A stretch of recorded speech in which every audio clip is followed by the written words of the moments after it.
Good morning, Raptor freaks. Lexi out here, and it's Wednesday morning, and the Raptors are starting their West Coast road trip, their last big one of the year today in Chicago. So they got to have a hub stop in the Midwest, and Chicago Bulls on their way out to playing teams like Denver and the Clippers and Phoenix. But the first game first, and that's Chicago. And well, we've played the Bulls a few times this year already, and we've beaten them every time we've played them. We've already won the season series. So winning today is to win because we need to win for our playoff standings race. And, we need to keep this win streak going. We need to get the good vibes going.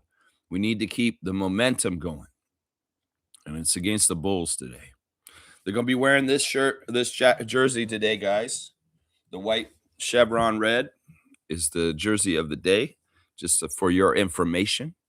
So, yeah, let's get right into it for the preview. We'll react to 905 1-point victory yesterday against Motor City Cruise. And we got all the other fun stuff we like to do on the show. So let's go, Raptor freaks. Let's beat the Bulls, baby. Beat the Bulls. Beat the Bulls. It makes me think of the assistant principal at my old high school. Beat the bell. Beat the bell. Beat the bell. Mr. Plaw, that was for you, my guy. All right, let's go. Injuries first, man. Lots of good news yesterday in regards to Colin Murray-Boyles. Good news that he's getting his car clean and detailed.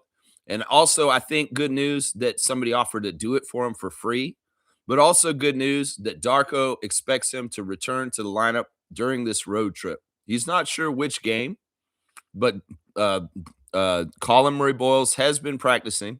He did practice with some of the coaches yesterday, apparently, not with the full team, but working out with the coaches. So they expect Colin to come back soon. Colin had an interview yesterday at practice talking about his injury and how he's learned patience from it, and that the perspective of watching games on the bench is useful. We also found out that Colin's that type of player that just needs to learn it once, and he gets it. And that's really part of the reason why Murray-Boyles is ahead in his rookie year, because he learns fast. You don't have to tell him twice.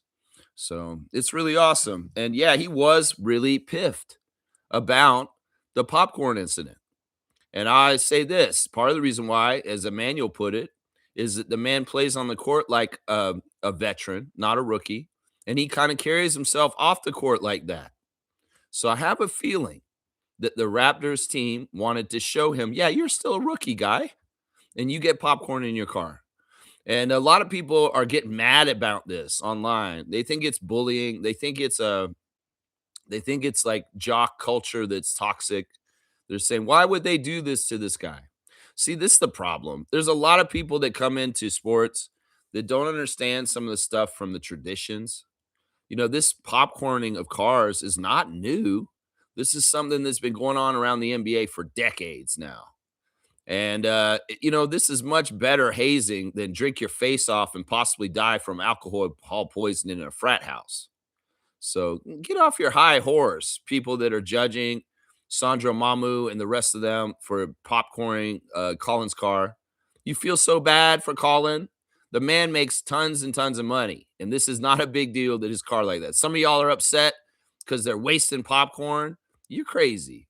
Do you understand how much popcorn Scotiabank Arena makes every game and how much actually doesn't get in the mouths of people? Either way, get off your high horse, virtue signalers. Yes, I like virtue normally, but this is a dumb one. Because in some ways, the people that are talking about the Raptors popcorn in Colin's car don't know the tradition of Raptors popcorn in each other's cars.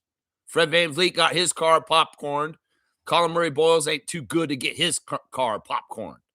So let's just say that, all right? And if you're late to the party because you just started watching the Raptors after the championship and you don't know this history with the Raptors franchise, well, you've just been educated, all right? It's harmless, it's fun, and it's good for team camaraderie and spirit. You could see all them in the parking garage with their phones out and how much fun they were having, even if Colin wasn't having fun. In some ways, it's like, yeah, we got to remember there's a pecking order here. You got to remember you're Rook, and we could do this for at least this year. Chucky Hepburn's still out, but he has been spotted no longer using crutches. So hopefully Chucky will return before the end of the season. Obviously play for the 905 for a little bit, maybe before their season's done, because they finish up at the end of March. So yeah, we can expect the regular starting lineup for the Raptors today. Hopefully, Notorious Bi3, along with the barbecue yak. Yeah, we good. We stacked. Let's go get them. That's what I'm saying right now. Yeah. So right now, the ESPN matchup predictor has the Raptors to win 65% tonight against the Bulls. You know, we played the Bulls a couple months ago, maybe 1.5 months ago, and we handled them pretty good. Of course, we've seen them around a lot of flux and change. In fact, the two teams we saw were very different than each other. And I think we are going to have another version of the Bulls once again today, because they have a laundry list of injuries that I got to go over right now. I've been saying this all season. Noah Senge got dunked on and earlier in the year, maybe in the summer league. I think it was at the beginning of the season. And he's never been the same since. He's been out this whole entire year with a shoulder surgery. So he's been out the season. He's not playing. Zach Collins is going to get surgery on a sprained right toe, and he's out for the rest of the season, the big man. Anthony Simons is not going to play today. And he played in both the games against us this year for the Bulls, I think. He at least played in the last one. And he is very, very potent weapon. But Simons is not available today. He has a wrist injury, and he'll be reevaluated in 8 days. So he's not going to be there. The sharpshooter, Anthony Simons, and he may even be their best scorer at this point. Jaden Ivey is out today. He has a knee injury, and he will be reevaluated next week. Isaac Okoro is doubtful for today. It's a knee injury, so he may not be available. And then Colin Sexton is questionable for today due to a lower leg injury. So yeah, the new Bulls are somewhat hurt right now, actually. All right, so who are the Bulls going to be today? Probably Josh Giddey is the starting point guard with Trey Jones in the back court. Isaac Okoro may be out, so maybe we'll see Canadian Leonard Miller get the starting nod at the small forward. Matis Buzelis, who pissed off Luka the other day, will be playing at power forward. Let's see if he pisses off Scott. And Jalen Smith, the big man in the goggles from Indiana last year, is the Bulls center. Off the bench, Rob Dillingham has been playing more for them, more than he played in Minnesota. So Rob Dillingham's finally getting his chances in the NBA right now. Patrick Williams of Florida State is the backup power forward. Nick Richards is the backup center. They've also got Gershon Yabusele. They've also got Lachlan Albrecht, who was that weird guy that looked crazy, that Joe Dirt looking guy. Lachlan Albrecht is the guy who looks like he looks like Crispin Glover. He's scary. He's like a weird, creepy guy. Either way, Lachlan Albrecht is one of their two ways. Yuki Kawamura and Mac McClung, those guys are around, just so you know. And yeah, that's pretty much the Bulls team right now. No Vucevic, no Levine, none of that. No Kobe White. This team is completely overhauled and very, very different at this point. The Bulls are interesting. Since we saw them last, and you can try and remember from your own memory banks, they've only won 4 games since we saw them last, and they've lost a lot of games. So they are very much a team we need to take care of business against, just like we have been taking care of business against sub 500 teams that are not in the playoffs. So yeah, Raptors, this isn't like the Detroit game. This isn't like the Phoenix game. The challenge today is to uphold the standards of what you've done against these last 2 teams, against a team that will maybe a little easier. But you don't want to get any bad habits or get lazy or underestimate your opponent today, the Chicago Bulls. So make sure you step with your right foot forward into this game and beat their ass. No chance of L. No chance of L. Raptors, you have to take care of this business because the standings are still close. And yes, we did jump back up in the standings into the 5th spot because Orlando lost. and Miami lost 2, I believe, too. So we got ahead of Orlando, and we're back in our 5th spot, playoff spot. So that is good news. But if we want to keep it, we have to keep Wing. The other thing I would say is this, Scotty Barnes. You want to get defensive honors this year, defeat first team defense. Well, the Raptors' performance as a team going out with you highlighted with blocks and amazing defensive plays during the game will get you more claim and more respect and more possibilities for making first team All NBA. So, Scotty, you want that? Go win. You win a lot, you'll get the notice, and you will prove everybody wrong, because I'm going to say this right now. ESPN's predicting that we will finish in the 6th spot at the end of the season. Let's prove them wrong. Let's go get 5th and maybe even 4th in a somehow crazy, awesome way. If we can get 4th, that would be awesome. That'd be so good. So, yeah, there's your latest lineup news. The Bulls are hurt, and they are not at the same team they used to be. That's for sure. All right, replay center. Let's talk about the refs now. The replay center tonight will be manned by Brandon Schwab, J.D. Rawls, Jason Goebel, and Matt Callio of Edmonton, Alberta, Canada. So, yeah, not a bad crew in the replay center in New Jersey tonight. Schwab and Callio, great refs. Rawls, little suspect. Jason Goebel, a little suspect. Yeah. On the site for us, we have a fantastic ref crew today. This ref crew is a top-notch ref crew. We've got our favorite ref of the year so far this year, and that is Star Wars lover Carl Lane is our crew chief today. Carl Lane is he considers his most memorable NBA assignment to be his first playoff game, Game 2 of the first round series between Philadelphia and Miami on April 16, 2018. He's in his 15th season out of Little Rock, Arkansas. His number is 77 because that's the year that Star Wars came out in the movie theater. That is exactly why his number is 77, guys. If you didn't know, Carl Lane, and I'll tell you why, his favorite TV show is Game of Thrones. He loves Star Wars movies. He loves Star Wars books. He listens to Jay-Z. His favorite meal is Mexican food. He likes to play Candy Crush. He'd like to visit Rome and see the 7 wonders of the world. And his hidden talent is home repair. Yeah, Carl Lane is awesome. As I said, he's kind of the ref of the year for us this year because we've had him 5 times this year. And how many times do you think we won when Carl Lane was at the game? That's right, all 5. Call 5, baby. Call 5 because Carl Lane's 5-0 with the Raptors this season. And God willing, he'll be 6-0 just like the 6. That's right, 4-1-6. Let's get 6 in a row with Carl Lane. The percentages are 59% winning for the Raptors with Carl Lane present, and the Bulls win 41% of their games when Carl Lane is present. So 59-41 for the Raptors on the road in Chicago with Carl Lane. There you go. Man, Carl Lane's awesome, y'all. Star Wars lover. Let's go. The second ref today is going to be Nate Green, y'all. Nate Green, number 41 out of Des Moines, Iowa. His 7th season. He loves the show The Wire. He loves that Eddie Murphy classic, Coming to America. He listens to Selena Johnson.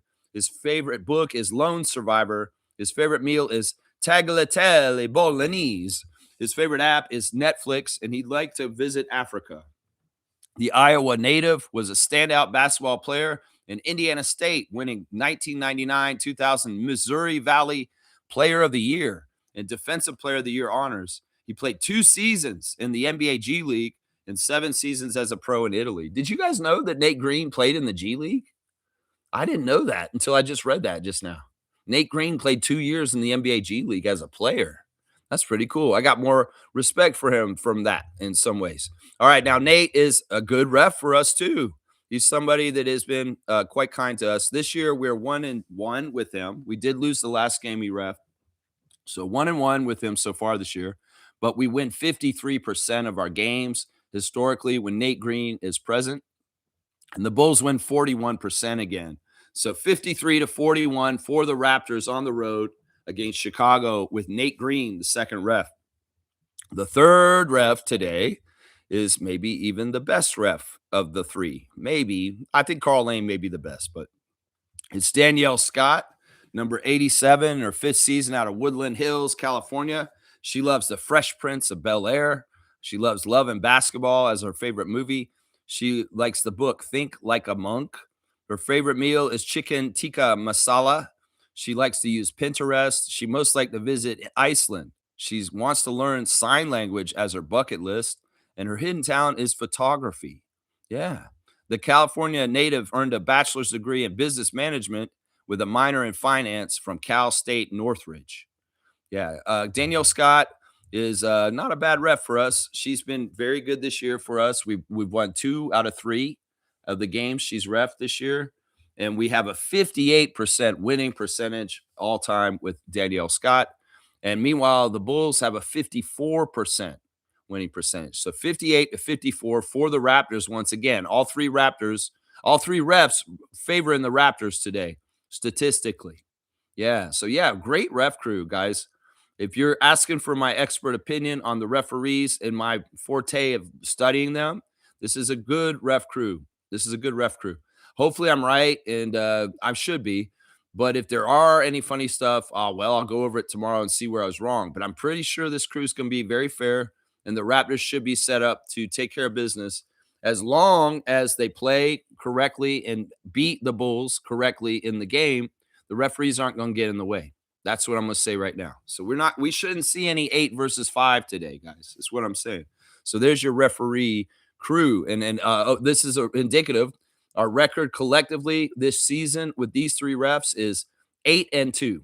So we've won 8 games and lost 2. So that's not bad, y'all. That's not bad. That's a pretty good percentage, I would say, right? Pretty good percentage. All right, let's get into the chat comments with you guys now real quick. I'm sorry, my voice still is not recovering yet. It's weird. It's like it's going through rehab for the week from Sunday and yelling at that Detroit Pistons win. Yeah, I'm still recovering 3 days later. It's crazy. That's why I'm all that. I apologize. I try to have a nice, smooth vocal delivery, but today I'm still in that Peter Brady voice. So if I do go all crazy with my voice, like I can't sing right now. Y'all could ask me to sing some cover songs or do an impression of a singer, and I probably couldn't do it right now because I don't have vocal control. I don't have vocal control. All right, Trevor J, Commissioner Fun, thank you, sir, for being here. He's saying, don't let success make you forget who got you there. Stay humble, stay grateful, and keep God first. The same God who opened the door can keep it open. Even bigger ones. Pride close what humility can sustain. Okay, that's interesting. I say, yeah, don't forget where you come from. Don't forget you're the same person, even if you get all the riches in the world and the fame and the glory. You're still the same person. This is a lesson Shaq had to learn in his life to get back to being humble and being like, he's sick of it. I don't want to be a celebrity anymore. I want to be just a regular Joe, is what Shaq said. I think about somebody like Scotty and his humble beginnings, where he came from. And in some ways, he's so pure and true to himself that I don't think he could ever lose the little boy that grew up in Palm Beach that had to go through the trials and tribulations that he did down south. And in some ways, that molds him and makes him the great character person he is today, because he stays grounded, because he doesn't get so far away from his past that he forgets where he comes from. And, a lot of guys will do that. Some of them will try and run away from where they come from because of trauma, or just like, yeah, I never want to be like that again. But I think in some ways, Scotty honors and understands the struggle of his earlier life to the point where he doesn't take things for granted. And that also he understands all sides of life, whether he understands the millions of dollars he has now. Well, he understands being on food stamps with his mom also.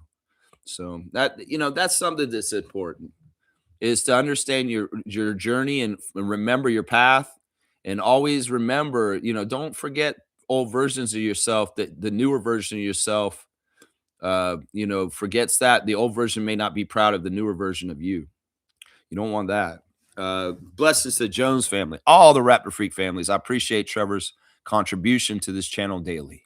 I really do. Super fan Monique Lawrence is in the house this morning, and it's always a joyous occasion when we see Monique in the chat. Let's see what she's saying this morning. Good morning, Raptor Freak crew. Happy game day. Great win, 905. Yes, a 1-point dramatic victory for the Raptors 905 in Mississauga yesterday. AJ Lawson and Markel Fultz figuring in very prominently to get the 1 point win over Motor City Cruise. We're going to definitely go over this game in depth in the show in the next little bit. Yeah, it was a great win, wasn't it? It's so fun, Monique. And I love seeing more and more people come into the 905 YouTube chats and say, why have I not been watching this all season? They're like, this is amazing. This game was so fun. And it was. It was really entertaining. It was high quality basketball. It was going back and forth. As Warren Ward said on the broadcast, these two teams were executing, and it made the game so great because you got to see two very high level executions for a G League game, and it was dramatic because it was like going back and forth in the last minute.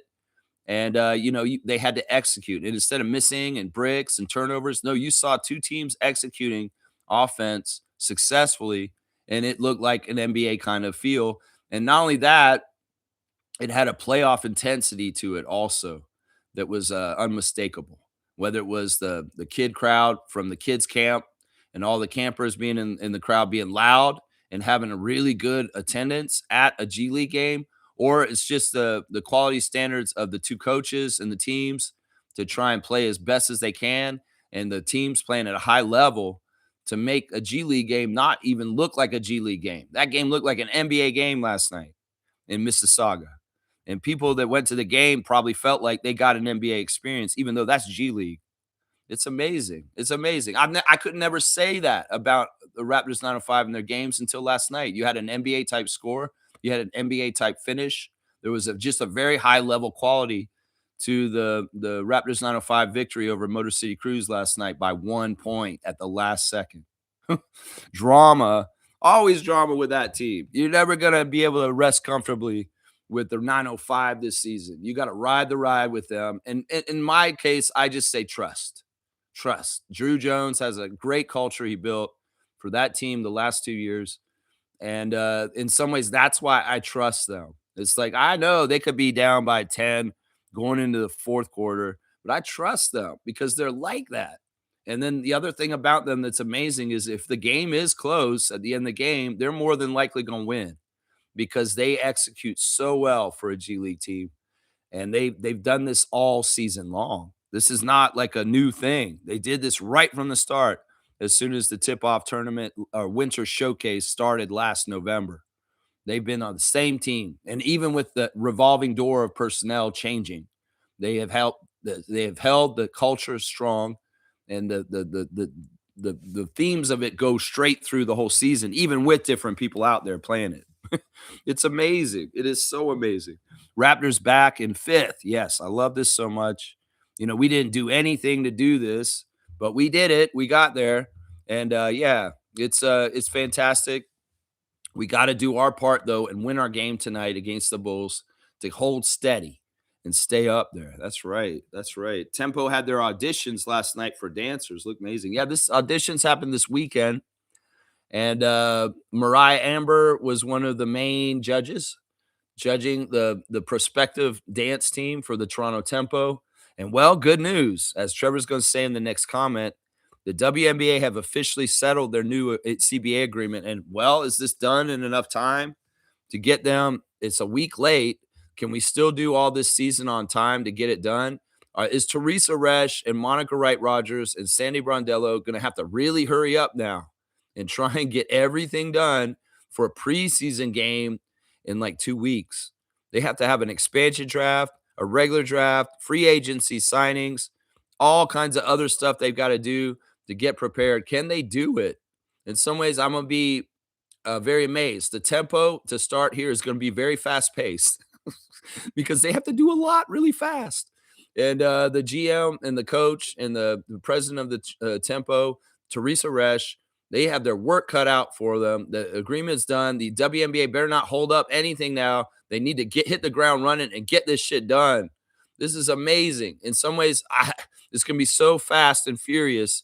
The WNBA Toronto Tempo news is going to be coming at us so quick, and we're going to have so much to research so quickly in such a short period of time that, in some ways, y'all might need me to help sort all of it out on this channel with you guys.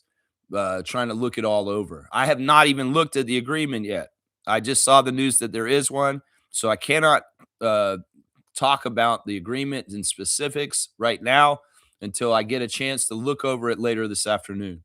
But I'm happy to hear that there is an agreement and that, well, does that mean they're going to play at the end of the month, Teresa, at Coca-Cola Coliseum for that preseason game against Connecticut Sun? Does that mean that's happening now, or is it all going to be done on time? Because it's only 2 weeks away. Yeah, that's crazy. This is the craziest thing. Like, this could be historic in sports. The franchise, the expansion franchises of Portland and Toronto doing something so fast that nobody's ever had to do ever because of a labor strike and being an expansion team at the same time. That's crazy, man. That's the craziest stuff, man. Yeah, I bet they found some really good dancers for Toronto Tempo. Yeah, they better. In some ways, that's in their name. And in some ways, the tempo and the dance. We can't have any Elaine Bennis dancers. No, no, no. We can't have any of that energy at Toronto Tempo. If you're off tempo, Elaine from Seinfeld, you're not on the dance team. No, no. Get Julie Louis Dreyfus out of here. You can't be on the dance team. Mariah Amber said your rhythm is horrible. Sorry, I'm making Seinfeld references this morning, I guess. I don't know why. All right, let's keep going. Superfan Mo saying 2011, a regular season. You may be proud of AJ Lawson. Oh, you're saying the regular season is 2011. Well, like Randy Urban, I'm going to say it's 34-11. Actually, it's like 36-11 now. 36-11 overall. Actually, I'll say 36-12 because I'll count the Salt Lake City game. The Raptors 905 for the whole entire season, both seasons, is 36-12. And that is 75% winning. That is 3/4 of their game are wins. That's fantastic. I don't want to take away their whole accomplishment because, like I said, that culture that Andrew Jones has set for their team has been from the start of the first season into the second season. So let's accumulate the whole seasons and say 36-12. I know you're going to keep saying 20-11, and that's the regular season record for sure. You're right. But, man, I'm not going to cheap them out on their whole accomplishment. And I'll say 36-12. 36-12. Raptors 905. Woo-wee. Woo-wee. Yeah, you may be proud of AJ Lawson, 32 points. I'm proud of Elijah, third quarter. And wow, Markelle Fultz, game winner. Yeah, she's given a good synopsis here of the game right here. Yeah, of course, I'm proud of AJ Lawson, who got the chain for the game yesterday.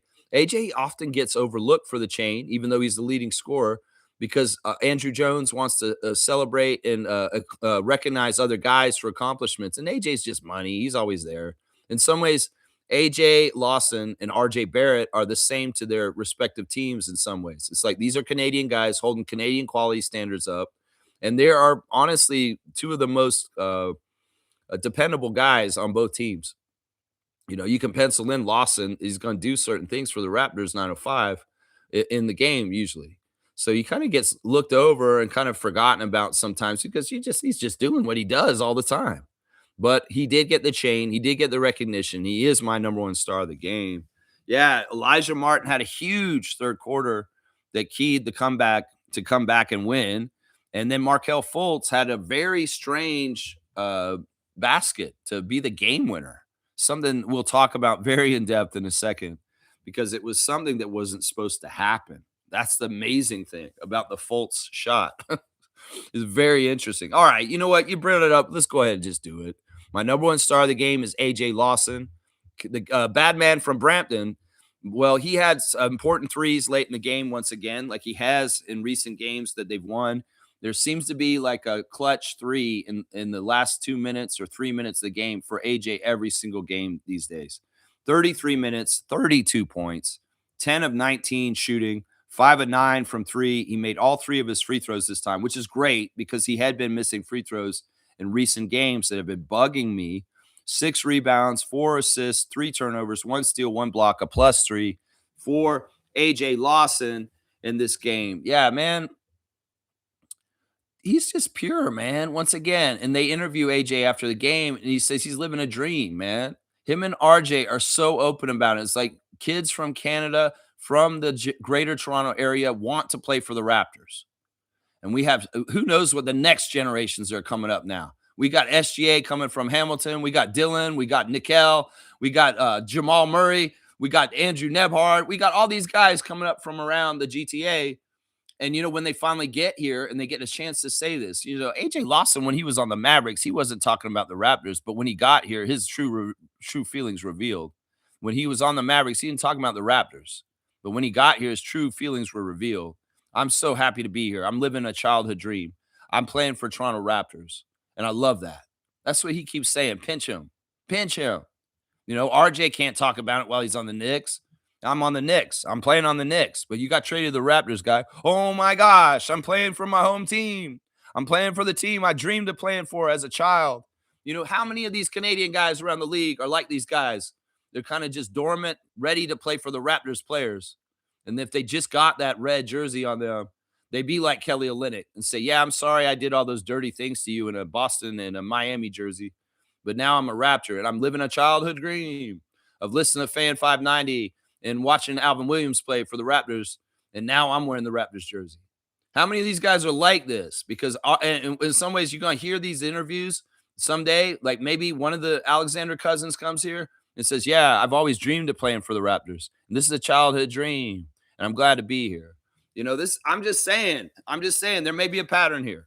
And, with the Raptors championship, the rise of Gilgeous-Alexander to being the top player in the league, the crops of young players coming up in Ontario to replenish the NBA with more Canadian talent in the future years is happening underneath our noses. We don't even know it because that's how that stuff happened from Vinsanity to get to this point where we have like 25 plus Canadians playing in the NBA today.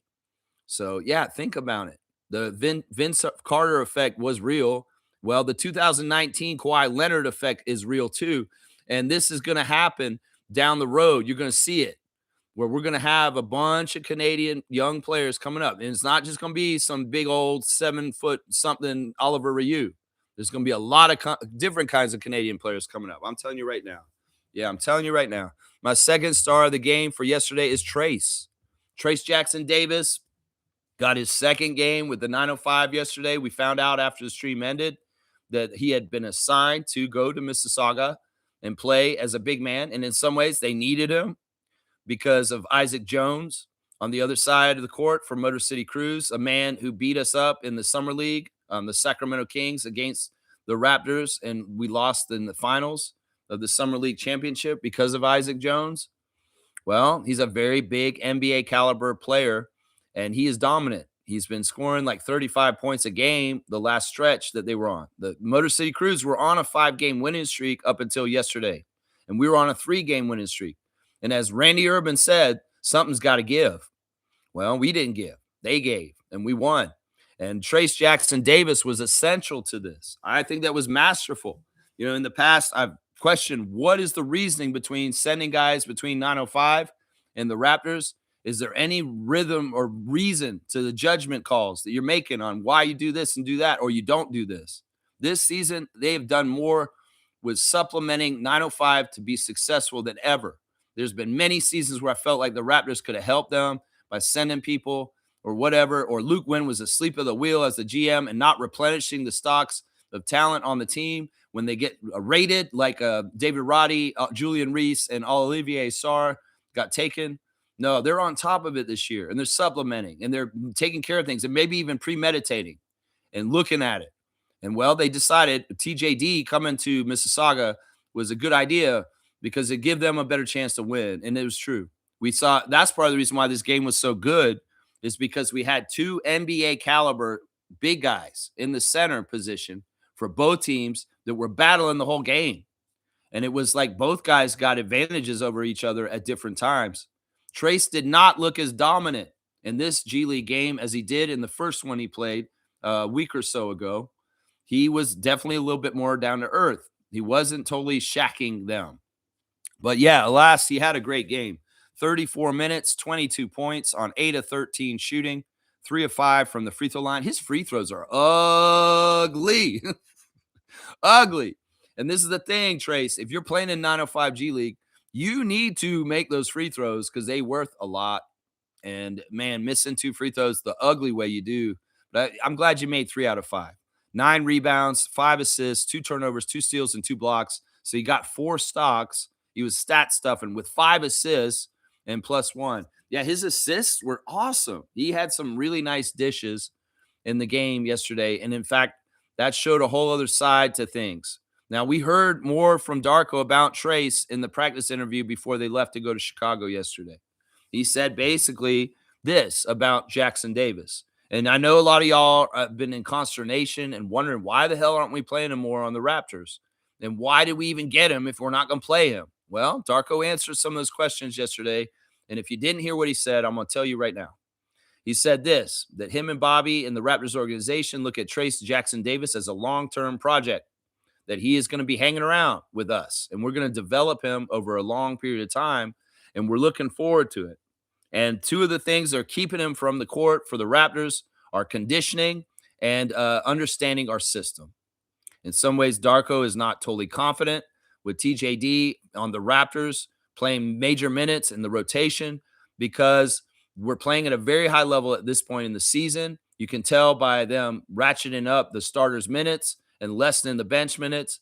And this is just a part of this. Now, don't get crazy. Don't get upset because, like I said, Trace is in the long-term plans, and the Raptors have a plan to develop him more and more with us, and he will be integrated in more and more into our rotation in the future. It's just he came at the trade deadline halfway through the season, and in some ways, this is maybe a little bit like Brandon last year, except he's not hurt. We're letting him kind of marinate and take in the Raptors atmosphere, the way we do things, learn how we're doing it, get acclimatized, and then when it's more comfortable for coach and the player, we will see him play more for them. It may be that he's playing in summer league this summer for us. I don't know. Maybe not. It may be that, we see him more a part of the regular rotation on opening day of next season. So don't get all crazy and bent out of shape, Raptors fans. Don't get impatient because Trace Jackson Davis has been put a pin on and said, we're going to have you long-term. That's what they're saying. They don't say this stuff just frivolously. Why would Darko say he has a long-term plan for Trace if he doesn't? So that's what I have to say about that right now because I'm seeing it all over the place. It's all over social media. People are complaining, why isn't Jackson Davis playing more? What is wrong with Jackson Davis? Why is they're getting mad at Darko and saying, oh, he's an idiot. Why doesn't he play this guy? Look, I just explained to you why. And if you don't take that answer as, oh, well, that's stupid, I hate that. Well, that's your own thing. In some ways, it's like, that's what they told us. Okay. So, that's it. That's it right there. All right, here we go. Third star of the game for me was Tyreke Key. The general comes off the bench in this one. And man, he's just been such a steady guy. The thing about Tyreke yesterday was his toughness. He's evolved. Last season, he played for the 905 too. And last season, he was more of a three-point shooter and maybe a fast break guy who can make layups and quickness down the court. The things he was showing yesterday, though, were more like Elijah Martin. As far as I'm going to go and dribble into the paint, I'm going to bump somebody with my shoulder. I'm going to give them physicality, and I'm going to put in a close shot. I hadn't seen Tyreke Key do a whole lot of that in his 2 years on the 905 until yesterday. And that was cool. He showed a whole other kind of level of physicality that I wasn't sure that he had in him. Maybe it's this. Tyreke Key came to the Raptors 905 last year, and he's been in the program for 2 years.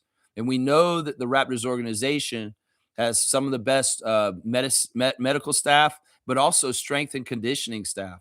And it could very well be that Key over the last 2 years has built his body up, and he's stronger than he ever has been right now.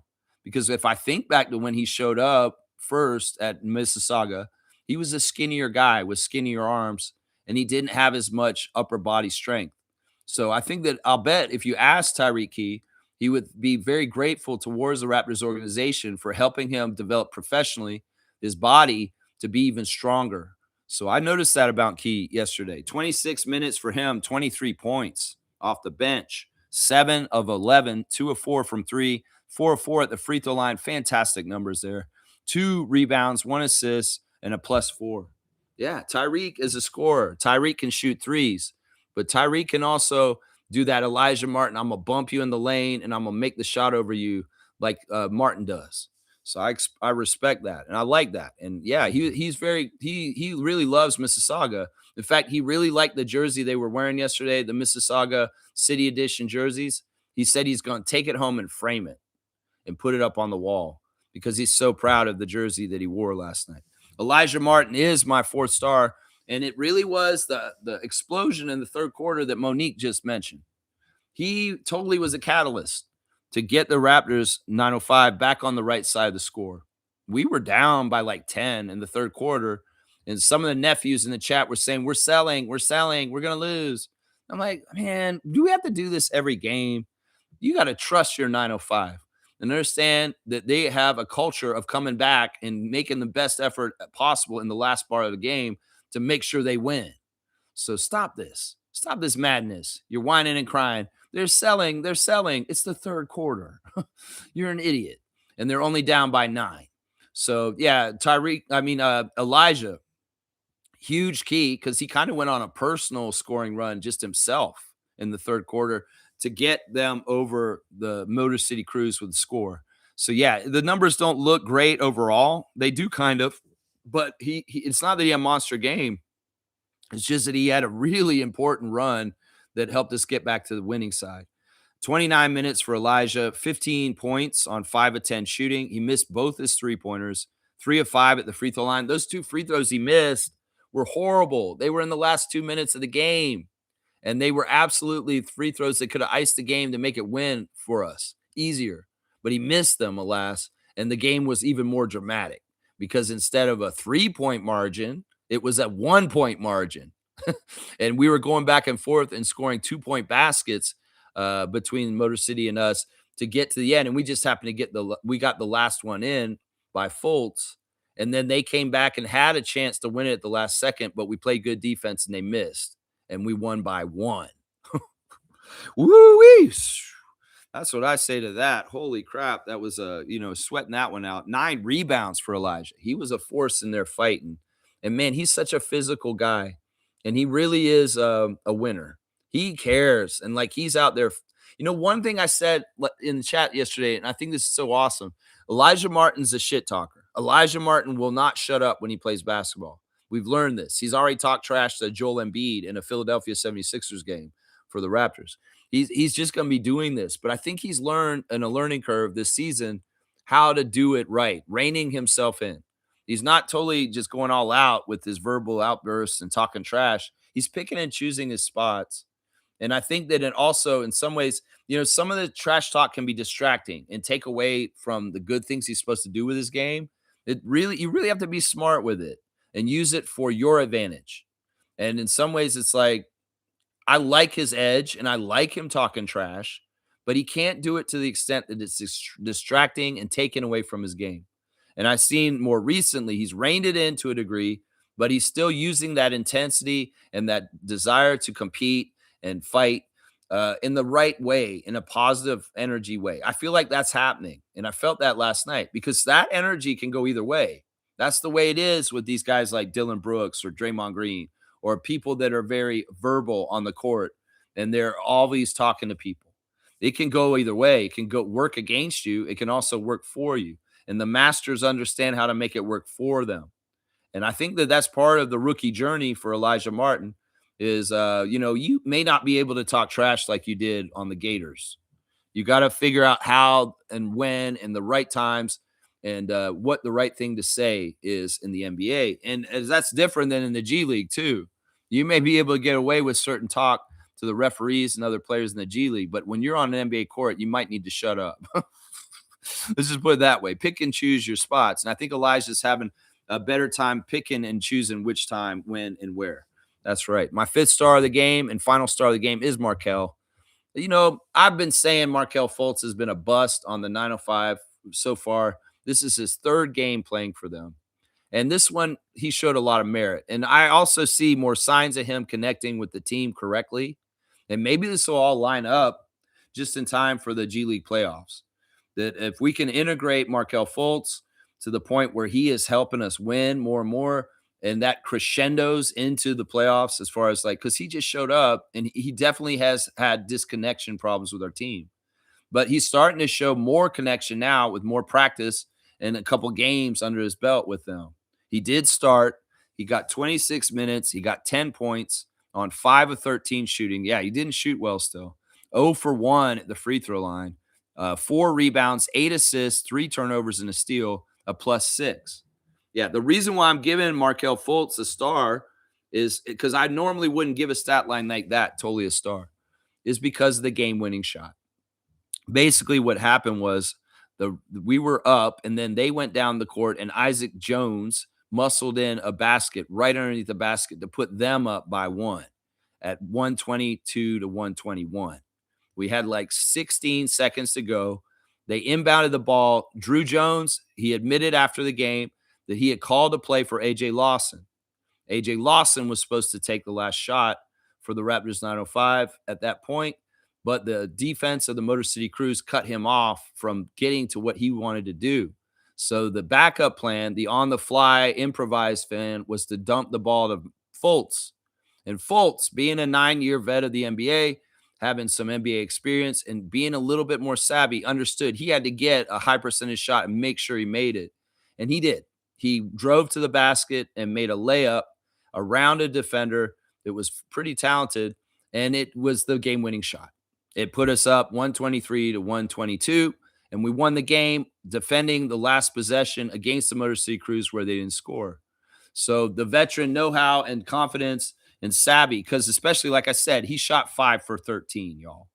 It's not like this dude was lighting it up. He was the guy to go to at the end of the game. In some ways, it was very much out of the blue and surprising. In fact, some of us in the chat, when we saw Markelle get the ball in that second, we gasped. We were like, oh, no. Like, no, not Markelle Fultz taking the last shot to try and win the game for us. And then when he made it, we were all like, wow, that's awesome. And, of course, he got the interview after the game talking about it. And he's all business, man. It's weird because you can tell. He knows that he's in trouble for losing his NBA career because this is one of those last stop kind of things, last chance kind of things. So I would say this to you, Markelle Fultz. If this is your last dance, this is your last hurrah, let's go get the G League championship, my guy. And let's make you a Raptors champion with the Raptors 905. Because, look, you guys have a good chance to do this. And if you're bought in, you can play to the highest level that what you can play at, they have a good chance to do it. So salute to Markelle Fultz on making the last shot of the game for the Raptors 905 to win by 1. Yeah, that was not supposed to be the play, y'all. That was not supposed to be the play. Andrew wanted AJ to take the shot, but Markelle took it, and he got it. He got it. Yeah, let's go over the rest of the team real quick. I could give an honorable mention to Tyson Degenhart in the starting lineup. He had the highest plus-minus of all the Raptor 905s. 23 minutes for Tyson, starting 6 points on 3 of 5 shooting. He missed both of his 3-point attempts. 2 rebounds, 2 steals, and a block, a +15. Yeah, Tyson, he has a signature reverse layup that's so money. It's like if he's on a fast break and he's cutting to the basket and trying to get to the basket, he's going to go up and under the rim and he's going to lay it up in reverse. That's just his signature move. And he did one of those last night. I love seeing it. It's fun. Also, off the bench, Tyrese Samuel. The Twin Towers from Montreal were in effect. And, this is the thing. Motor City Cruise is a big team. And we needed the big beef of TJD along with the Montreal Twin Towers because there's a lot of physicality in this game last night with Isaac Jones and Bobby Klitman running around out there. So having Tyrese Samuel, Florida Gators, and Quincy Guerrier of Montreal Alliance out there, 12 minutes for Tyrese, 4 points on 2 of 3 shooting, 4 rebounds, 2 assists, 1 turnover, 3 steals for Tyrese Samuel, a +3. And Quincy was 21 minutes, 5 points, 1 of 4. He hit a huge 3 in the third quarter that was momentum changing. He also hit a free throw, 4 rebounds for Quincy, 1 turnover, 1 steal, 1 block, a -12 for him. Yeah, Quincy Guerrier, he's such an underrated player for the Raptors 905. He's a real glue guy, and he's one of the last defenses for us physically up front as a big man. And man, he's just playing and laying it all out there. So salute to you, Q. You're awesome. Jarkel Joyner had a tough game. 23 minutes, 4 points on 1 of 3 shooting, 1 of 2 at the free throw line, and 1 of 2 at the 3-point line. 1 rebound, 4 assists, 1 turnover, 1 steal, -5. And then AJ Hogarth was an absolute disaster. He played in the first half. He acquired 6 turnovers in the first half. And that was a big part of the problems in the first half was the turnovers were horrible. At halftime, they had 13 turnovers, and Monique was very much adamant that this cannot continue in this game in the chat. She was saying, no, you guys are too sloppy. You guys got to tighten up and start playing better because the turnovers are unacceptable to the superfan Monique Lawrence. And she was right. She was right. 13 minutes for AJ, 2 points on 0 of 2 from the field. He made the 2 at the free throw line, 1 rebound, 2 assists, 6 turnovers, but he did have 3 steals. Andrew didn't even try and use him in the second half. Sometimes that just happens. Somebody just doesn't have it that day. And AJ Hogarth did not have it yesterday. He was losing the ball everywhere, left and right. And Andrew Jones recognized that and he didn't play him out there. And I'm glad he did that because sometimes that's just true. Some days you don't have it. And Hogarth didn't have it yesterday. And you don't want to sacrifice the team's ability to win just because your rotation minutes dictate that you're supposed to play a guy late in the game. No, you switch those minutes over, and maybe more minutes go to Fultz and Martin and Key and Joyner. That's what I'm saying. So, yeah, that's the stats for the Raptors 905 yesterday. Yeah, great team effort overall, especially from AJ, Elijah, Trace, and Tyreek. Yeah. On the other side, let's give a lot of credit to Isaac Jones. This is true. Warren Ward said it. This guy's a bona fide NBA caliber player. He totally is. 37 points in 34 minutes on 12 of 17 shooting. Perfect at the line. 7 for 7. 6 rebounds and 4 assists. 3 steals and 3 blocks, man. He was a +5 in a 1-point loss. So, yeah, he is a monster. And, well, he beat us in Summer League, but he didn't beat us in G League last night. That's right. Isaac Jones has kind of been a bookends of annoyance for the Raptors organization in this season, starting in Summer League all the way up until now. Yeah. If we look at this team stats and understand a little bit more under the hood how the 905 got the 1-point victory, both teams shot exactly the same, 51% from the field. 3-pointers, they made 13. We only made 9, but we did shoot a higher percentage, 9 of 21 for 43%. At the free throw line, we got there more than they did and made 4 more free throws than them. We out-rebounded them 42-37, which rebounding is a very good indicator who's going to win. And then the assisted turnover ratio, 29-18 for the Raptors 905, not exactly 2-1. And they were 30-20 with their assisted turnover ratio. Yeah, and fast break points, we did get out on the fast break a bit, 23 fast break points and 66 points in the paint. We beat them there too. So, yeah, a couple categories that we beat them in. Yeah, really, really good game. Very impressive win. And, well, the Raptors 905 season doesn't have very many games left. I think there's maybe like 4 or 5 games left. And some of these games are out west, which is interesting. The Raptors will be out west and we'll be in Portland. And, well, so will the 905. They're going to be playing Rip City Remix in a couple of games out west in the Pacific Northwest. And they're also going to play Salt Lake City Stars in Salt Lake City on this road trip also. So the 905 are kind of out there shadow following the Raptors while they're on their West Coast road trip. And, yeah, like I said, I only think they have 4 games left for their season, and then it'll be the playoffs. And they have clinched. And it really is about trying to get the absolute best seed for the G League team in the G League Eastern Conference playoffs right now. The crazy thing is because they're only 2 games back of the leader, they could actually be the number 1 seed in the Eastern Conference playoffs, possibly if they win out and the other teams have some stumbling. So there's still a chance that we could have not just home court advantage, we do right now as is in the 4th seed. We could have home court advantage for most of the G League playoffs if we do this right and win most of the rest of the games for 905. It's a big deal, man. It's a big, big deal. It's awesome. Yeah, Trevor's saying another big game for TJD at 905. Yesterday, Darko said about him at practice interview, they have plans for him. Yeah, I was saying all that. Emmanuel was amazing in the interview yesterday. Emmanuel quickly. That's right. Call 5. He had a little moment with Doug Smith yesterday. that was like it's serious stuff. I think he taught Doug something. It's almost like Emmanuel's like one of these gurus in the woods, sitting like in a meditative pose, and you come up to him and he'll give you the answers of life. That's the energy he had in the interview with Doug. Doug said something to him about like ups and downs in the league, playing in the NBA, and hot and cold streaks. And Emmanuel was so amazing. He just basically he spoke of Eckhart Tolle. He said, "Before doesn't matter, and what's coming doesn't matter. The only thing that matters is right now. Is right now. You talking to me, Doug. Doug, you're talking to Q. This is all that matters right now. There's nothing else that is existing right now. There's no future and there's no past. There's just the present." So he gave the lesson of presence to Doug Smith.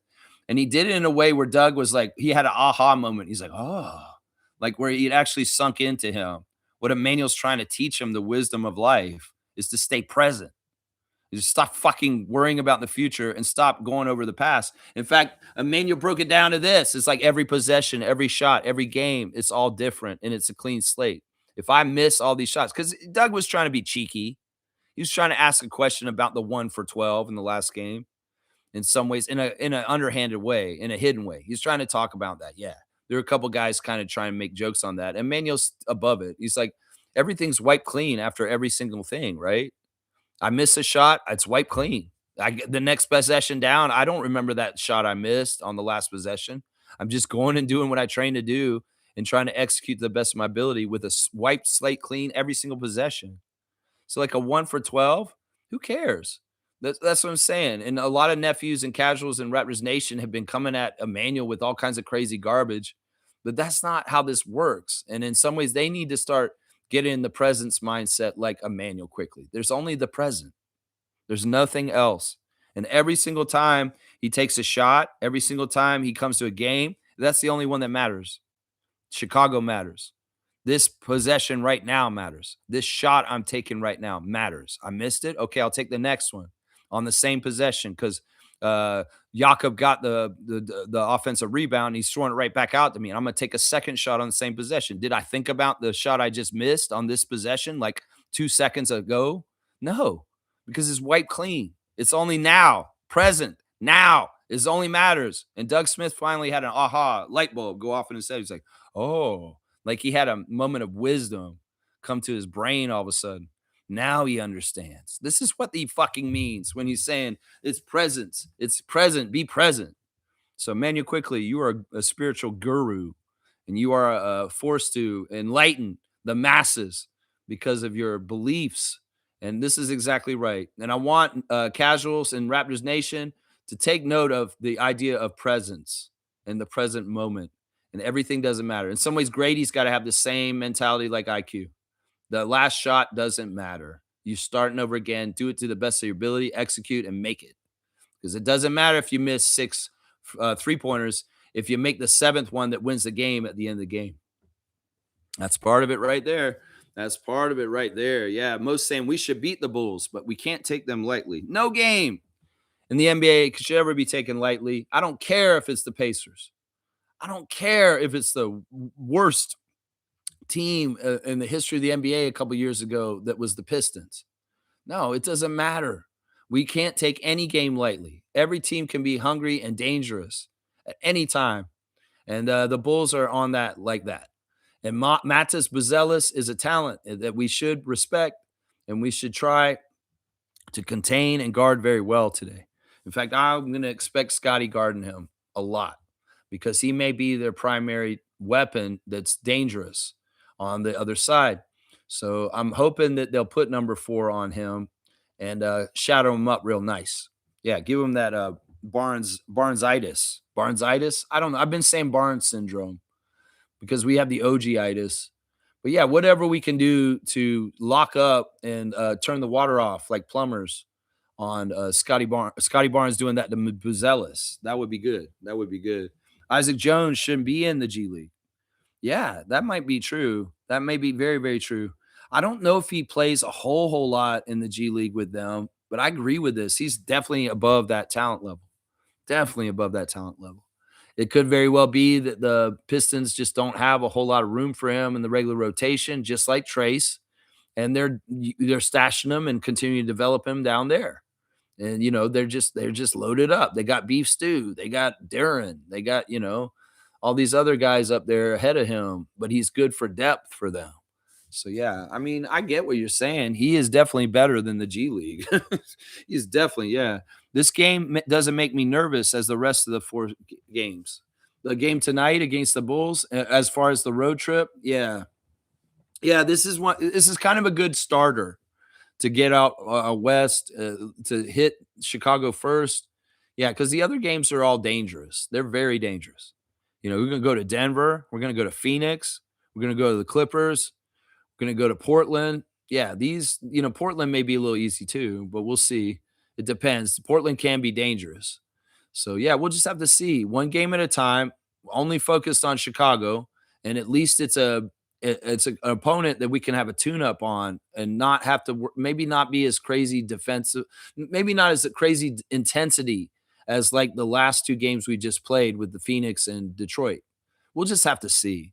If we have to have that crazy intensity like we did on Sunday against the Pistons, tonight against the Bulls, so be it.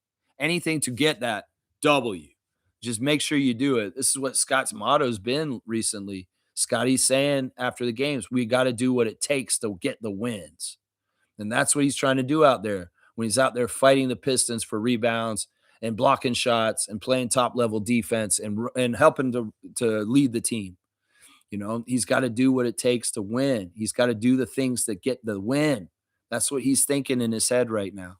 That's what he's thinking. Yeah, Blackhawk's in the house with his alien cartoon vocal thing. What is that, man? It's like if that was like a little bubble off of a cartoon, a comic book. What is the word there? Yellow A guys? I don't know. Stargate saying good morning. Good morning to you, Stargate. I hope you're doing very well. The man that escaped the machine. Stargate, good morning to you. Jimmy saying, got a handle today. Yeah. Yeah, we don't want no Wednesday repeat from last week with the Pelicans. No, no, no. We can't be losing to a team out of the playoffs once again on a Wednesday. No. You guys remember how you felt in New Orleans against the Pelicans. Don't let that happen again. Seriously, beat the Bulls today. That's right. Stargate saying Carlos Boozer used to play for the Bulls, so guess who the league is going to give the first pick to this year? That's funny. Yeah, you're saying that you think that they'll try and do that for him. Well, Boozer played for more than just the Bulls. He played for Utah too. He played for quite a few NBA teams. So, I mean, with that reasoning, we'll see if you're right, and then we'll be like, yeah, Cooper Flag stuff, Victor. But that may very well not come true because he didn't just play for the Bulls. He played for the Jazz too. And the Jazz are going to be pretty bad this year. And they could make that story about him and the Jazz too, right? Although I don't know if Carlos liked playing for the Jazz for some reason. I don't know. Carlos Boozer, son is one of the top draft picks. This is why you're saying this, right? He has two sons, but I think that there's one that's above and beyond at this point. And he is speculated to be one of the top picks, right? Right. I'm not paying attention. We're not even doing scouts. See, this is what's great about when the Raptors are winning. You guys aren't so focused on the draft. We're worried about the team and what they're doing in the standings in the regular season games. And y'all aren't coming to me with all the scouts of the day like we normally do around this time of year. So I don't even know who's in the draft this year yet because we haven't done it. As always, I don't care. I'll do it all right before and then I'll figure it all out. But yeah, with the WNBA happening so fast, maybe my draft coverage on this channel won't be that intense or speculative or that much. I may be just reacting to when we make the draft pick and not doing very many draft recommendation streams this year like I do in years past. Because, I mean, I'm going to switch straight up. Now that we got the deal this morning with the WNBA, I'm going to go straight into WNBA gear with the Toronto Tempo as soon as this all gears up. This may be really a tough juggling act to kind of keep up with the fast-paced changes for the Tempo with what they're going to do to build their team suddenly, and with the Raptors being on the stretch run of to the playoffs. It may be very challenging, but this is your stop, the one-stop shop to get all that in one place, because I will be covering the Tempo like I cover the Raptors, guys. I will be, yeah. Excuse me. Jeez. This voice, man, it's really going through it. Totally worth it. Totally worth it. Totally worth it not having a voice. All right, let's see. Stargate saying, Carl Lane is awesome. I love Star Wars, and I have about 30 Star Wars books, except for this new Disney shit. Yeah, that's what something we talked about before. Like, it'd be cool to talk to Carl Lane about how he feels about the Lucasfilm Disneyfication of Disney's properties with so many different shows and cartoons and just how they do it and how much of it he respects and likes and how much he's actually like, no, man, just give me the old series. Because in some ways, the 77 of his number really does kind of show that he's in our age bracket, Stargate, and that maybe he's not into the CGI Star Wars world as much as the classic original Star Wars world. I'll bet you that Carl Lane probably has a pretty cool toy collection that's worth a lot of money. I'll bet you money that he probably has a lot of the old figures from the 70s and the 80s, and he might have like a pretty crazy Star Wars toy collection. I'm gonna guess he does. I'm gonna guess he does. I don't know if I'm trite, but it may be that he just likes the movies and the books. But if he does collect, he probably does have some. And see, I had a kid down the street that I grew up in my neighborhood named Matt, and him and his dad were crazy collectors. And they bought every single like 80s toy. And his dad was smart. He put them in a closet and did not open them up, and he has the whole entire original Star Wars toy line in package, untouched still. And this stuff now, at this point, 50 years later, is worth so much money. They didn't have to have no retirement fund or nothing. They got Star Wars toys fund, and that stuff is just appreciated over time. Can you imagine a original Darth Vader doll in the package, in the bubble, on card, not perfectly immaculate? How much do you think that's worth from 1977? Yeah. And he started collecting them from the start, and he went right through all the Star Wars stuff. He has everything that Star Wars put out, Kenner put out in the 80s, man. That's big, mucho money. Mucho money. I'm sure Carl Lane, if you watched our stream this morning, he'd be very happy there's heavy Star Wars content. I'm sure he would be. Yeah. Yeah. Smooth saying Andor saved Disney, in my opinion. Andor is the best ever Star Wars content. I know you guys love that show, and I tried to watch it. Man, you know what it is? I don't like dramas. I don't like Law and Order crime shows like CSI or any of that stuff. I just never got into them. I've always been a half-hour situation comedy guy and a reality show guy. I just don't like written dramas on TV. I just feel like they're too formulaic and kind of easy to predict. And I know Andor is probably an amazing series, and it's not like that at all. It's probably absolutely what Smooth's saying, maybe one of the best Star Wars things ever made. But I don't know. I guess I'm just ruined for this kind of stuff at this point. I just and part of me is just like watching old TV shows at this point because I just long for nostalgia in the past. Oh no, yeah.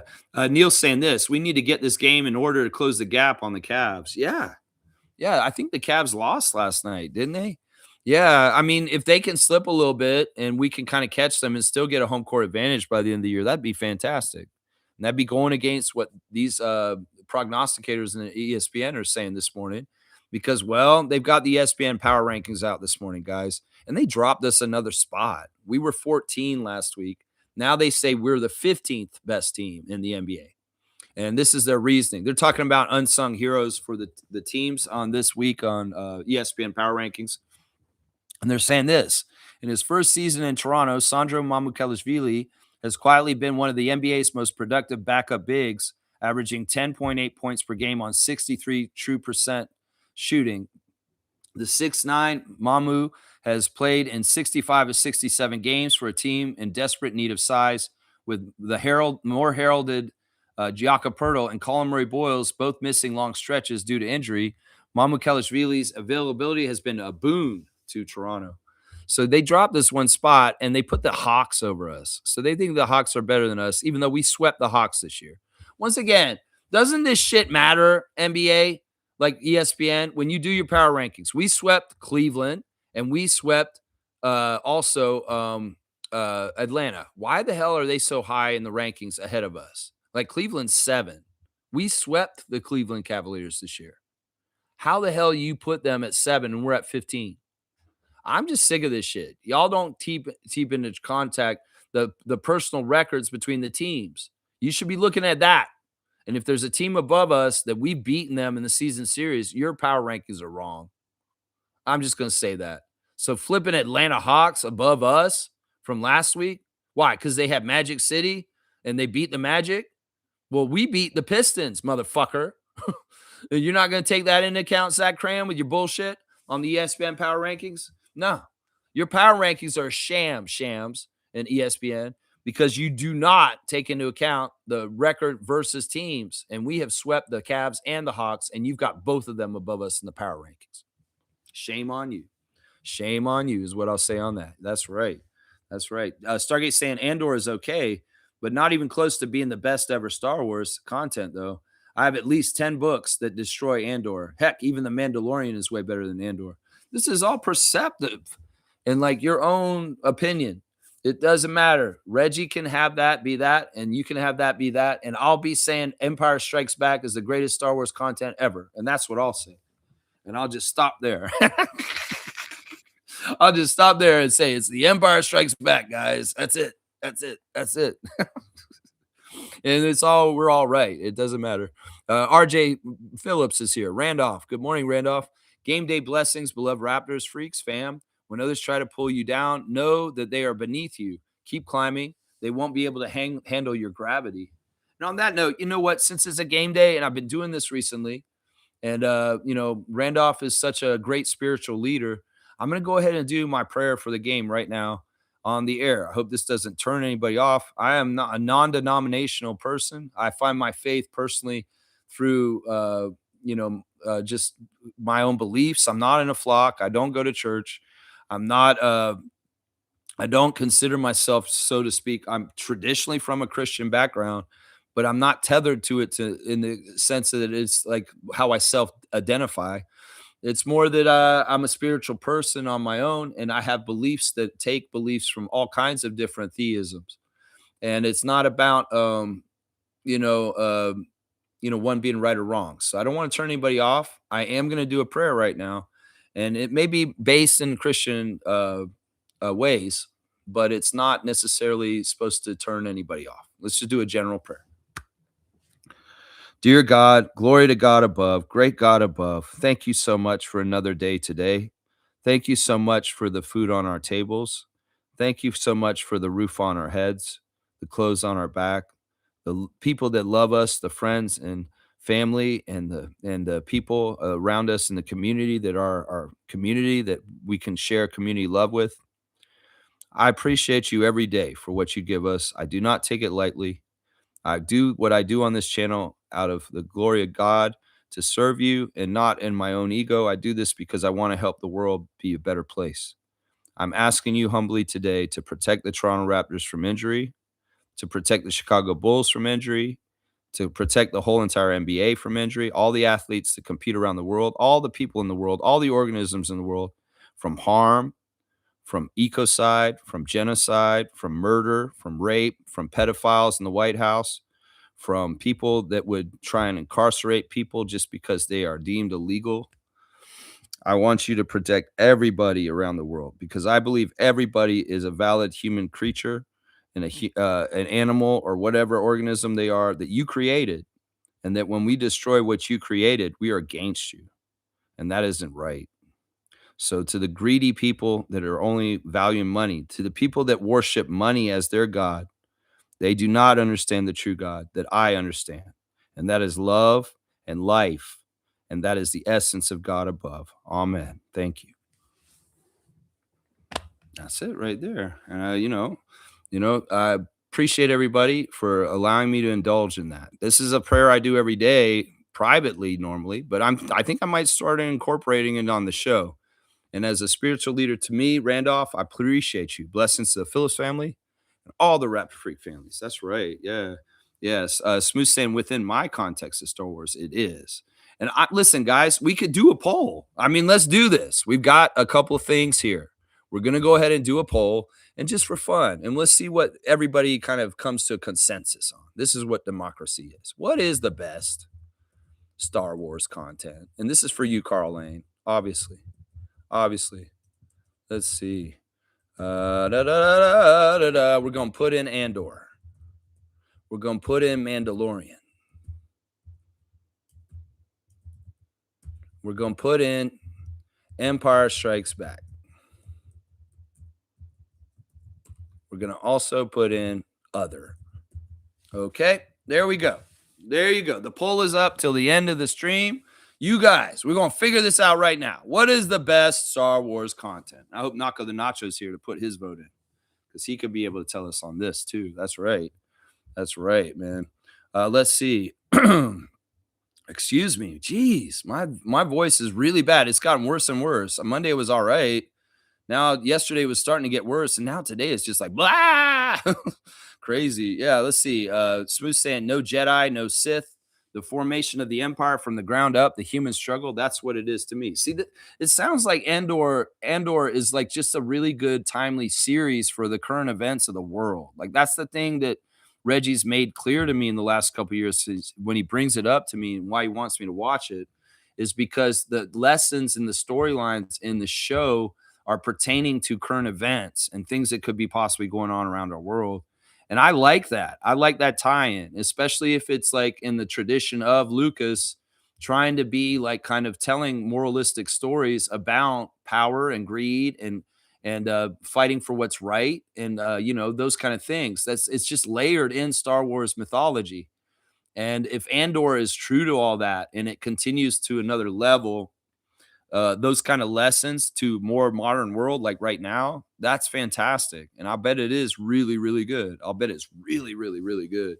Yeah. Stargate saying Star Wars Extended Universe rocks. Okay. You know what? I used to love playing the Star Wars Super Nintendo game. They had all three of the movies from them. They had Star Wars, Empire Strikes Back, and they had a Return of the Jedi game too. And it was a side scroller. And different levels you played as different Star Wars characters. Like you beat Luke on one level, you beat Chewbacca on another one. Yeah, that was a really good game. And I've heard that those Super Nintendo Star Wars series games are very valuable now because they're very popular. And they kind of went through the stories of the movies, and you'd be like playing the levels through the six series of the movie, right?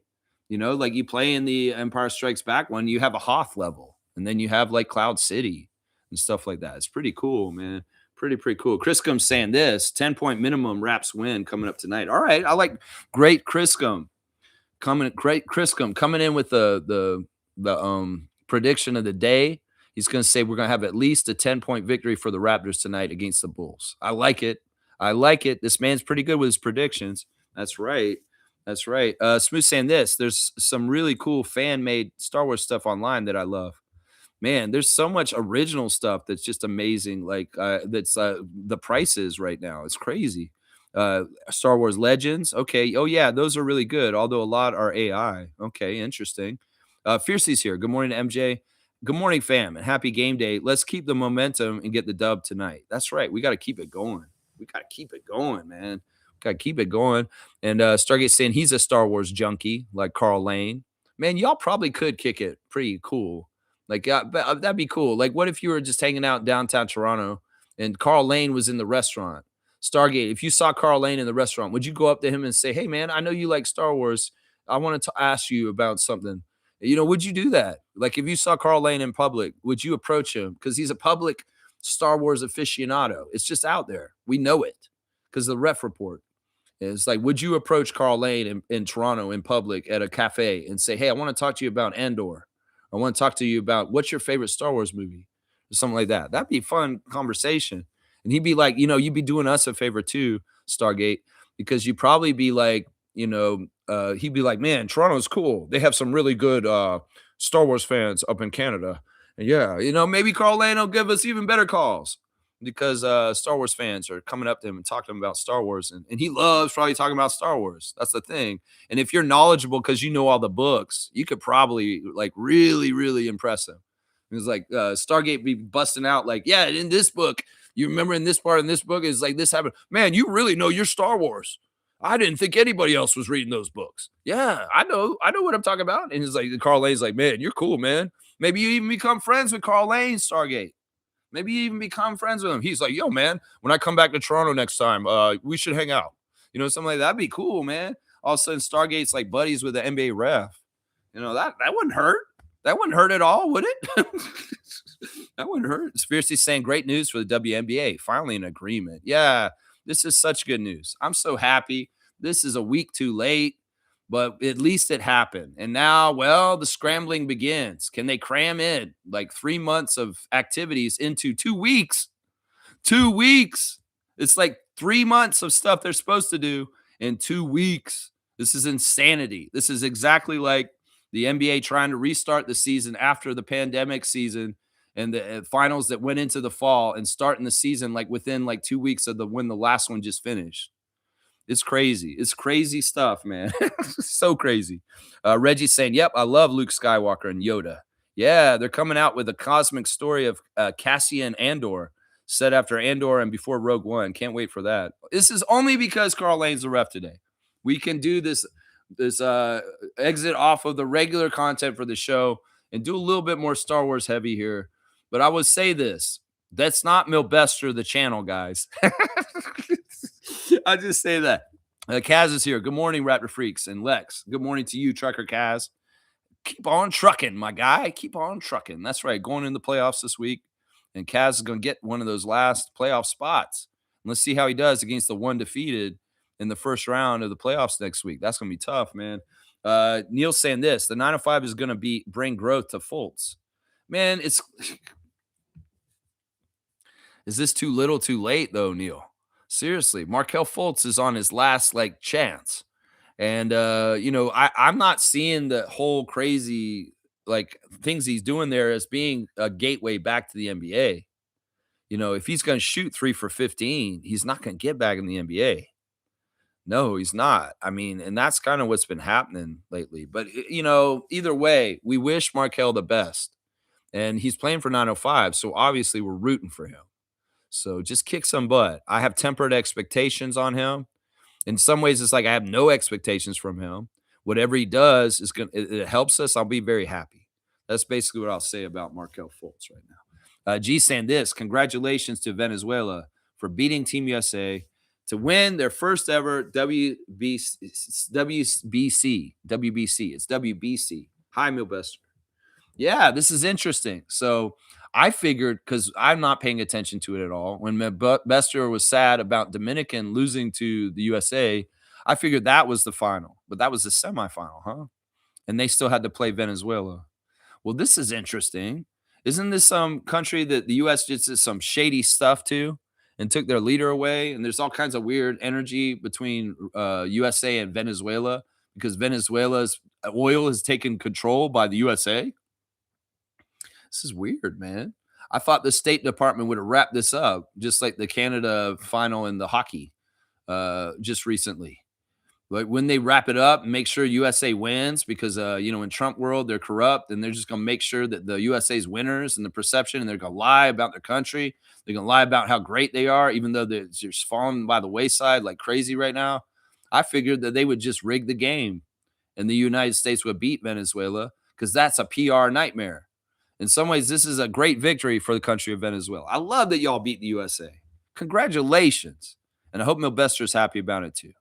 That's what I would say to there. So congratulations, Venezuela, especially with current events and what's happened just recently with the two countries that were involved in the finals of the WBC.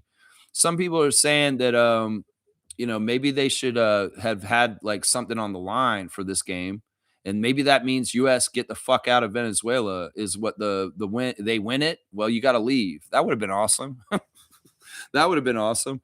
Stargate saying what I liked about what Markelle did was he didn't settle for a 3-point shot. If that was an NBA game, it would have most definitely been a 3-point shot taken. Well, that's what they wanted. I think, all right. I think the original play was they're going to try and run AJ around a screen to try and get a layup because they didn't need a 3. That didn't make any logic. I don't think nobody's going to take a 3 in that situation because they were down by 1. So, that first of all doesn't make any sense, Stargate. So the play that they set was for AJ to get a drive and try and lay it up, but they tied him up in a double and they got him absolutely in a wall. And he had to do a secondary plan. And it just so happened the player he dumped it off to was Fultz. And Fultz did the drive that he was supposed to do. And I mean, that's the thing. I think the Raptors organization right now is very much touting fourth quarter high percentage shots. We're seeing it on the Raptors with the way they're using Brandon and Scotty going to the basket and throwing it on their heads. So I think there's a general philosophy around the Raptors right now to think in their heads, we want a high percentage shot. We don't want a goofy, crazy, throw it at the rim, chuck it on the 3-point shot when you don't need a 3-point shot. So I think they're very much concerting their mentality to do what I just said.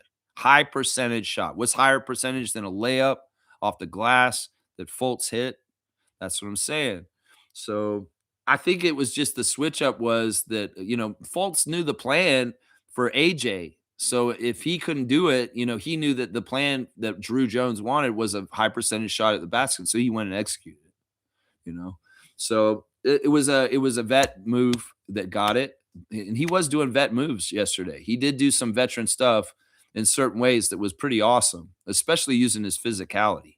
So yeah, that's the way I look at it. Mr. Quasimodo is saying any means, okay, any means.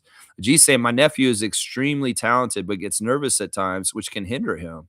I started having him follow and listen to IQ. That's fantastic. That's actually exactly the kind of thing I use in my own life, right? Because there's two things that'll mess you up. There's worry about the future and regret about the past.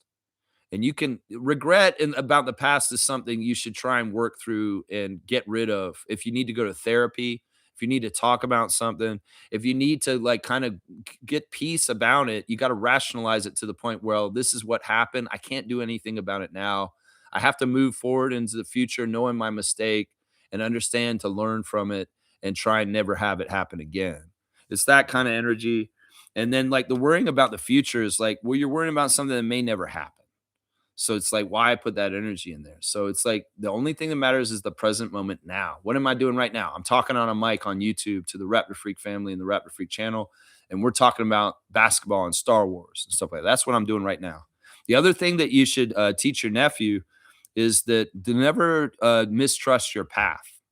If your path is weird, if there's things that go wrong, if there's things that kind of seem like not ideal, you got to rationalize that your path is your path. And in some ways, this helps you with the regret of the past. Is that if your path is this and this was preordained and this is what God intended and this is what your life path is supposed to be, you just have to trust that. Because seriously, you can get all in your head about, wow, if I'd done this differently, this would be different in my life, or this would be different. No, you have to trust your path. You have to understand that it's not supposed to be that other way that you've thought of in your head, that your path is exactly what it is right now as it's supposed to be. And it's that way for a reason. So if you can get that across to your nephew with going through success and failure, they can really get through it in a better, more way of compartmentalizing and understanding it as a concept. And that is a weapon right there. Whenever you understand something in your life that happens around you a little bit better, you can control it better because you have better comprehension and understanding of it. Some people are unaware and they don't understand what they're going through, and they're unconscious and living in their life. But if you can get the perspective and the ability to kind of understand things and put them in boxes, you can have way more control over them. And that's it right there. Man, good game. Good job. Good job. And teaching the nephew. That's right, man. Yeah, Smooth saying entire Star Wars 1970s collection still packaged auction for 3 or 4 million. Seriously. Yeah. Yeah, this man is sitting on that. And I don't think he sold it at all because they're fans and they want to see how high that money goes up. In fact, they could probably keep that collection around and just see it go higher and higher as time goes on. He could pass it on to his grandkids, the Grams, and they could get that going. Woo wee, man, that money. Oh my gosh. And this is the crazy thing. They didn't just have Star Wars. They had the whole He-Man collection in package too. They had the whole G.I. Joe package. They basically every major 80s toy line, these dudes were buying up and keeping in a closet that was not touched. They bought 2 of everything because the kid played with a lot of the stuff. They had the second one for him to play with and the one for dad that stayed in the closet. It's crazy. And I can't even think of all the ones they had. They had the superpowers. They had the Marvel Secret Wars line. They had, man, I'm trying to think. They had all the masks. They had crazy toy lines. They had like the whole entire, all of the ones I just named. So they had all the vehicles too. It's crazy, man, the money that they were sitting on. And they were smart to realize this. Because most kids, they ripped over the package, played with it. Some of they lost their guns. They ripped up the figures. They lost them. My parents sold them or just gave them away. I had all those toys and they just gave them away. I can't. In some ways, I'm still kind of mad at my parents for that. Because we had a lot of good 80s toys, my brother and I too, but they just disappeared all of a sudden. It's like, where the hell did they go? I think they gave them to underprivileged kids or some other kids or something. I think they gave them to some neighbor kids or something. I don't know. I'm like, where's my toys? What'd you do? Oh, they're gone. Why'd you do that? Let's see. G saying Scotty Clamp Barnes, the clamp. Yeah, he was doing the 94 feet the other day against Detroit. And I yelled that out in the stands, and people were looking at me. Adriana was looking at me. What do you mean, Mr. 94 feet? Well, that was a nickname I had for Scott in his rookie year because he was picking everybody up 94 feet at full court. And he was doing that at the end of the Pistons game the other night. I was like, oh, Mr. 94 feet is back because he's right on the inbounds, right at the end line where they passed it in. And he's right up all on them right there. They're wearing him like a suit. He's right there up on there. The clamp. Yeah, clamp. Barnes syndrome, Barnesitis. I don't know. Clamp up Buzelis. That's what we're saying today. That's right. Scotty Eraser. The way he wipes out players. Scotty Eraser. That's an interesting nickname. We got a new nickname yesterday. I'd heard it before, but I'd forgotten it. But Randy Urban called Lawson Lamborghini Lawson. Lamborghini Lawson. Isn't that cool? Because he's so fast. Lamborghini Lawson. You guys like that nickname? Lamborghini Lawson? I kind of like it. A Lamborghini is such a finely crafted vehicle, and it really is a powerful, fast vehicle, right? Lawson got body shamed yesterday. Yeah, Adriana came at me about body shaming Jared Sullinger yesterday.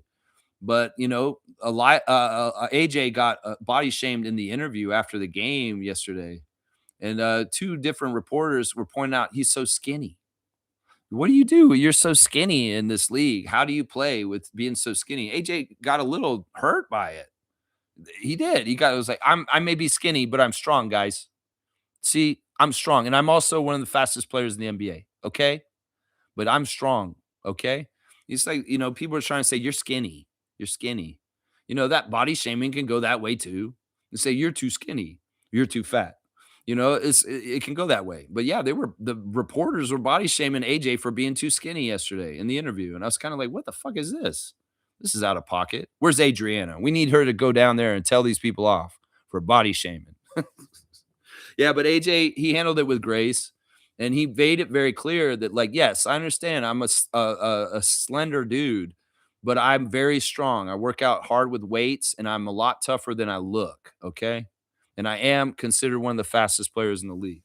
Yeah, that was interesting that they did that. I was like, what is going on there, man? Stargate saying that I agree, Lex, Empire is the best movie. Right now in our poll, it looks like Empire Strikes Back is 55% the best Star Wars content. A Mandalorian is at 36%, and Andor is 9%. Nobody's voted for other.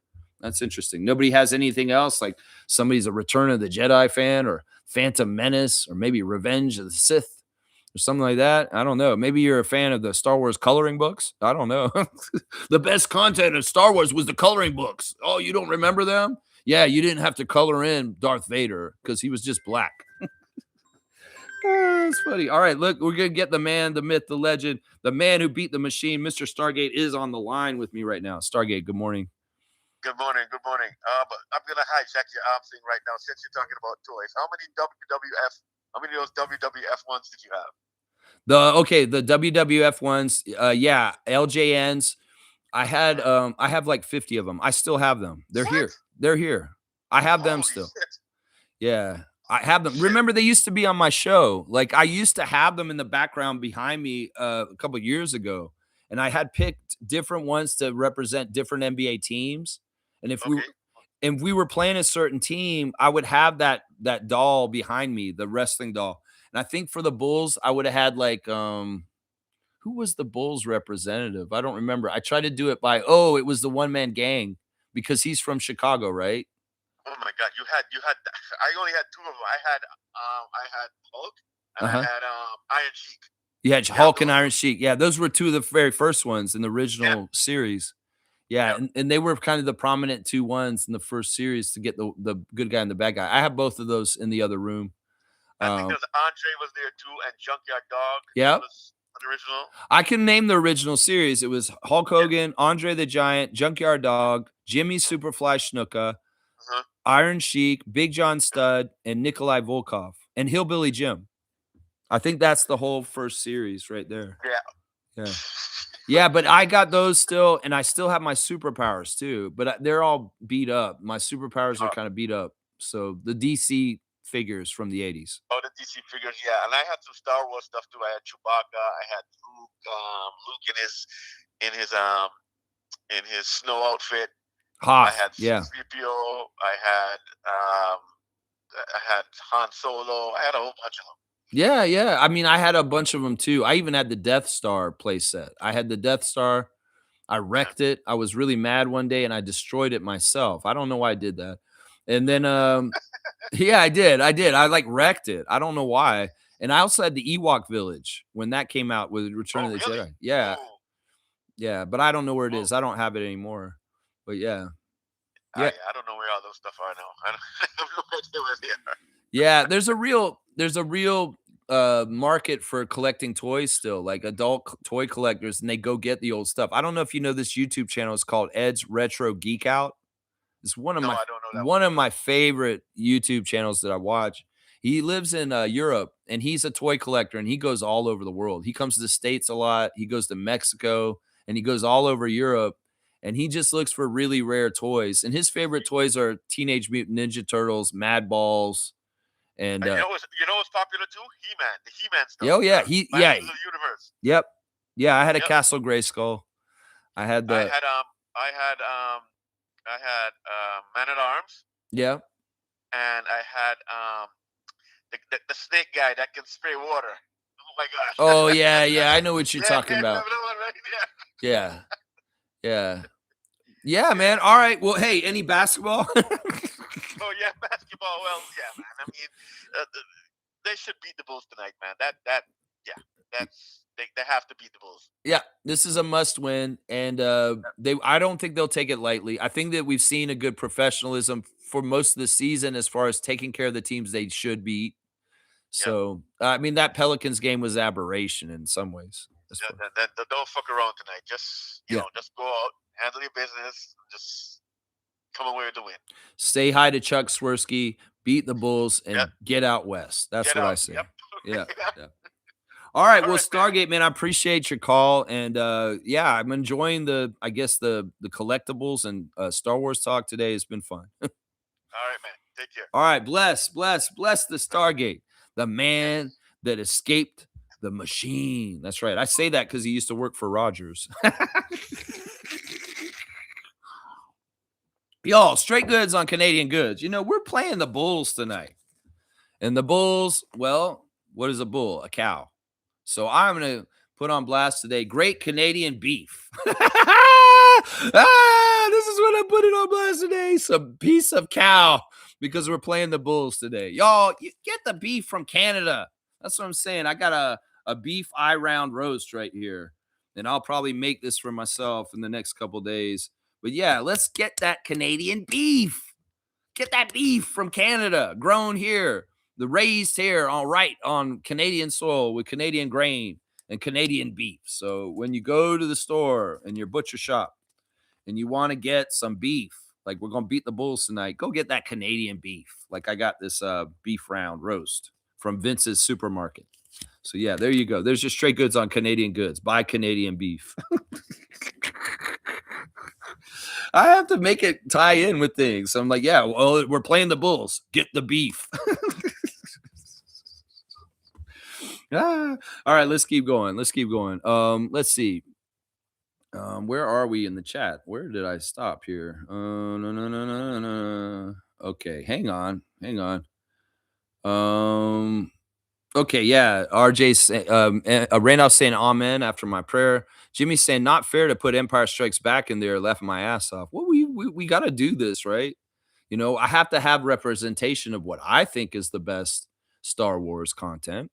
And man, Empire Strikes Back, dun dun dun dun dun, dun. You know, that Hoth and Yoda and Cloud City and Han Solo getting encased in you know, like that, man. The whole thing, man, it's crazy. It's a good movie. It's a good movie. Stargate saying there's a lot of the books have a lot of that political stuff you like, Lex. That's cool. Well, I think George Lucas, in some ways, as time goes on, will be kind of remembered as a philosopher in some ways because of the philosophies he put in his Lucas films and some of the statements that he really stood on. I mean, the message of Star Wars is very apropos to our life right now with MAGA being the empire. And a lot of the lessons about right and wrong that were taught to us by Lucas are very important right now. Very, very important not to forget. Very, very important. Yeah. Stargate Center. Yes, I would definitely love to chop it up with Carl Lane about Star Wars for sure. Yeah, that'd be awesome, man. I mean, seriously, it couldn't hurt us with favor with the unless you piss him off. It's like maybe he's like, man, Toronto people are cool or something like that. I don't know. That'd be cool. Stargate saying first I would ask him who his favorite Sith and who's his favorite Jedi. That's interesting. That's interesting. Yeah, let me not Melbester the chat for real. I'm glad that we have that verb for that, so everybody understands what the effect is just with one word. Yeah, let's not Melbester the chat, guys. Let's not do that. Neil saying growth is never too late. It carries you through life. I'll agree with this, but the parameters of excellence that take to be in the NBA don't change.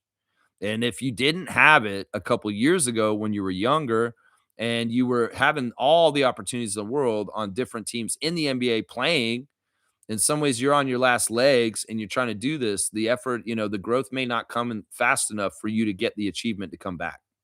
That's what I'll say right there. Markel Fultz will grow as a man, as a person for the rest of his life, but he may not grow in the NBA as an NBA player any longer. And that's the difference right there. Smooth saying Markel Fultz is an NBA bust, respectfully. Still an elite baller compared to all of us, but not an NBA guy. Next stop, China. I think that it's, when I really think about it, like, why did this guy get picked first? Is what I try to figure out. I never really gave him much respect or paid attention to him because obviously who he drafted him and they've always been ops to us and people that I'm like not trying to talk up or say that this is a good thing. And in some ways, Fultz was very helpful to me in being in my narratives of the Sixers being a horrible organization and screwing things up. In fact, let me go to the Raptors Redditor of the day right now. This is a great segue. Our Raptors Redditor of the day is Sweaty Try 1547. And he's saying this basically on Raptors Reddit. When things look tough, just remember, at least we're not Sixers fans. And this is true. The Sixers last season was crazy. Remember how bad they were last year? And they lucked out and got VJ. And this offseason, they came into this season thinking, we're going to have everybody back. We're going to be powerful. We're going to win. We're going to have Joel. We're going to have Paul George, Tyrese Maxey. Oh, it's going to be so great. And what has their season become to this point? At this point, they're in the play-in and they're dropping currently now. I think this is true. Raptors fans, if you ever feel down in the dumps or the doldrums, just remember we're not the Sixers. And there's a funny video clip that this guy has posted on Reddit. So there you go. Our Raptors Redditor of the day, Sweaty Try 1547. Thank you for reminding us that we are not the Sixers.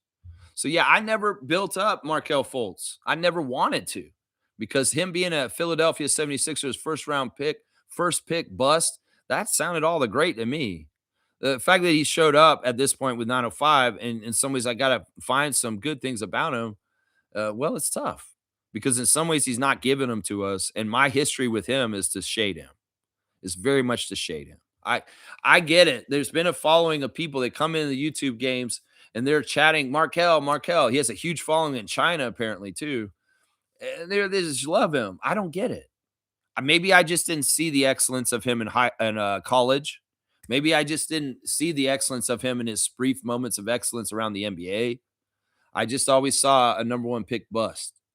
And I've never, ever really looked at him that great. I think that in some ways, much like Sullinger, we are talking about him yesterday, Markelle Fultz is an in-between guy in the NBA, and it didn't fit exactly right. He had shooting guard size, but I don't know. What is he? I don't even know what his role is in the league. That's part of the problem. Is he a defensive guard that steals a little bit like De'Aaron Fox and does like speedy stuff? Is he a point guard that sets people up and gives them assists? Is he a guy who can't shoot? That's true. He can't shoot. And maybe that's the reason why he didn't make the NBA. Because if you can't shoot, you can't make the NBA. I think that may have been his biggest problem, is that he could never ever get a good jump shot. He could never make outside shots. He's not a reliable three-point shooter as a guard. Well, that's not useful in the NBA, right? So I don't know, man. I don't know. It's interesting. It's interesting. I think he's a bust completely, and Reggie's right. He is a bust. Stargate saying, yes, it doesn't make any sense. That's what I mean. The modern game is all about three-point shots. We have seen tons of time where teams only need 2 points to win, but take a three for no logical reason. Well, that's what I'm saying. Like, I want teams to be more intellectual, a little bit more cognitive of specific situations, and not just play half-assed and out there brainlessly. We're seeing more of a trend towards using mismatches again. A couple of years ago, everybody had mismatches left and right. They're not seeing and just not taking advantage of. But now it seems like the league is trying harder, playing at a higher pace, more physicality, and they are trying to use the mismatches against the other teams. Because there was a whole lot of food left on the table spoiling just a couple of years ago in this league, where youngsters and teams were not reading the mismatches and going to take advantage of them. So there's a lot more of that going on right now. Yes, people should understand the point differential and the clock and what's necessary to win the game.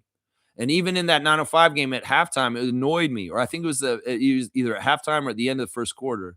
I want the Raptors organization to start doing this. When there's a margin at the end of any quarter or half, regardless if it's the fourth quarter and the one that matters when the end of the game is happening, start using these as practices. Whether it's playing really good defense to hold the lead at the end of the quarter or the half, just to practice, we got to be above the other team by points when that timer runs out and the quarter is over. Because a lot of teams do utilize this as in-game practice for late game-winning situations. And that's why some teams go crazy in the last 2 minutes of every quarter and it gets intensified. Because in some ways, y'all should be practicing. This could be the last quarter of the game, and the 0-0 at the end of the first quarter could be the end of the 0-0 at the end of the fourth quarter. And I want these teams to care about that. I want to be winning after the fourth quarter, if anything, partly to screw up people's parlays. But I'm just saying, there's often times where I see the team is lackadaisical at the end of quarters or halves and not fighting and scrapping like it's the end of the game to practice that kind of energy to be the team that is just slightly above at the end of the first quarter. I hate it because I see other teams do it against us. The Motor City Cruise had a really impressive finish to the first quarter, I think, where they took the lead right at the end of the first quarter because of this kind of energy. So Raptors proper and Raptors 905, I want to see this more from you guys. Be competitive enough to try and win the quarters or at halftime and be ahead and be ahead in that, because that's practice for doing it at the end of the game. And it's safe practice to do that. It's always bugged me because sometimes they're not urgent enough at the end of the first quarter. It's like, man, win the first quarter. Oh, they are winning by 1. Well, if this was the end of the game, y'all just lost. It's kind of my mentality about it. Practice it. You might as well. Yeah. Happens all the time now. Lose the game. Okay. Let's see. Stargate saying there's a Masters of the Universe movie coming out, and no, not with Dolph Lundgren. They come out with so many different He-Man cartoons and movies and throughout a long time, and a lot of them have been duds. Some of it is just to renew the toy license and get more toys sold, and it's not even about really if the movie or the TV show is good. They just want to get a popular toy license back out there to make money. Sometimes that's the energy of that. Most saying W stream, W vibes. Go Raptors teams. Keep at it always, Lex. Raptor Free Crew strong forever. Just help me limit the comments. When you think I'm not around for the stream, just not able to comment fast. Yeah, Mo, your presence is always with us. You're here in spirit because you are a true Raptor freak and a true super fan of the Raptors. And you embody a lot of what we stand for here. So I know that you're always with us, just like Ujiri's always with the Raptors, even though he doesn't work for them anymore. Most Spirit is always with us. And I appreciate when she's here actively commenting. If she's here and watching and not commenting, I understand that too. And also, if she's watching later after I'm done and she's not watching me live, I appreciate however you watch it. And when you are able to be participant in the chat, it's just the best day. It's the best day. Thank you for the cutoff to my producer, Monique Lawrence. That's right. Kazan Lex. I'm in 7th right now. 8th place will be playing HC.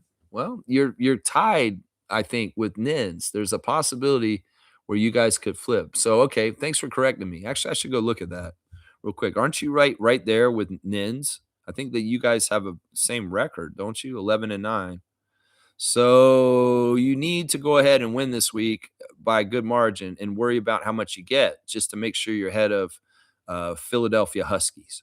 So yeah, it could end up you're in the last one, but if you're in the 7th one, then who do you play then? Who's the matchup then in number 2? I think it's James. So you'd be playing Raptor Freak James. Yeah, so we'll see. Next week's the playoffs, man. You like the toque?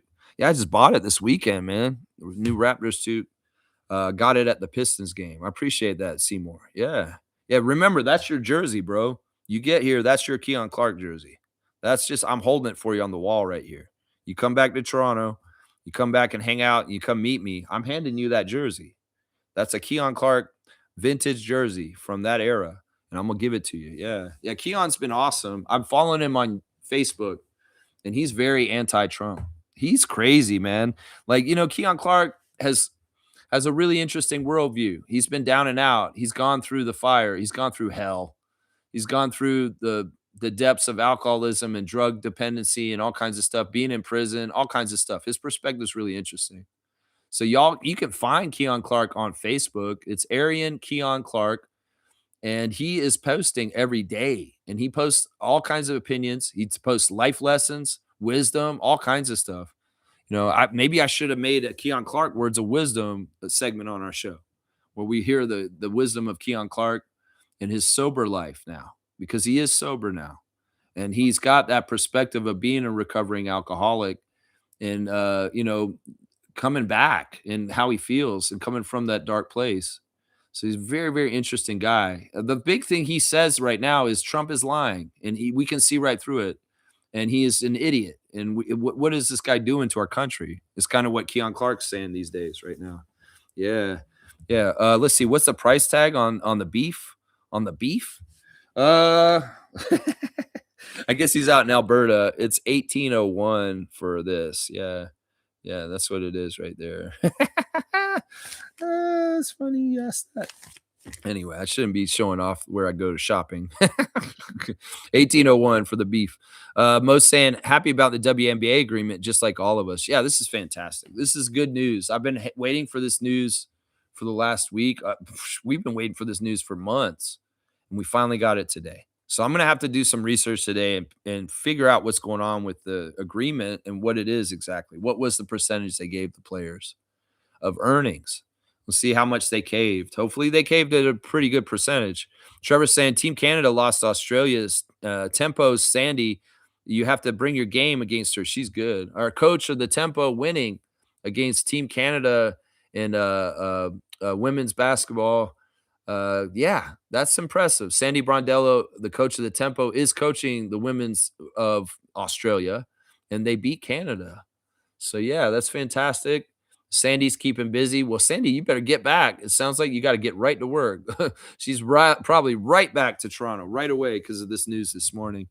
Seymour saying, I really don't know how I would react to getting my car popcorn. I'd be cheese, not gonna lie.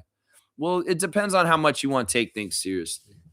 I think that in some ways, Colin, I hate to say it, is he's kind of arrogant. He's kind of arrogant. I mean, in some ways, I get it. You're ahead. You're a smart guy. You learn fast. You have very good hands. You're stronger than a rookie should be. But don't get a big head about it, Colin.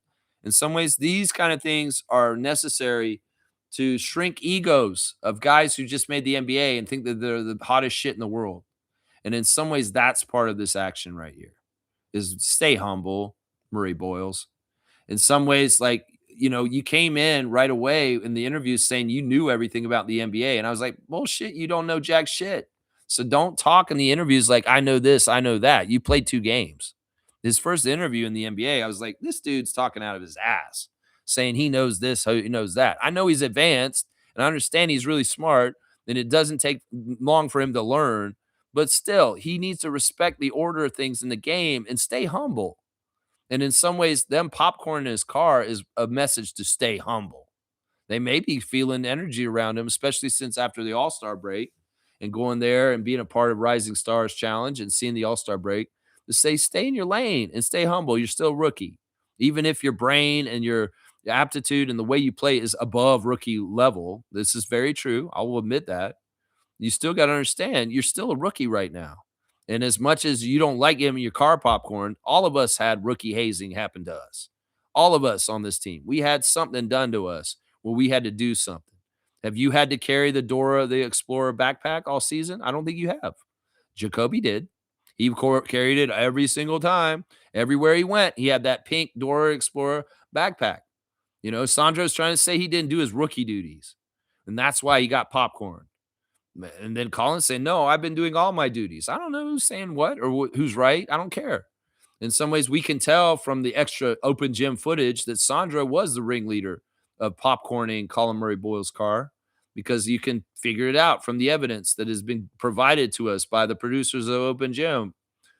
And, but everybody was involved. As they said, it was a team effort. But, it really does look like Sandro spearheaded that. But it's like, in some ways, this is all good fun.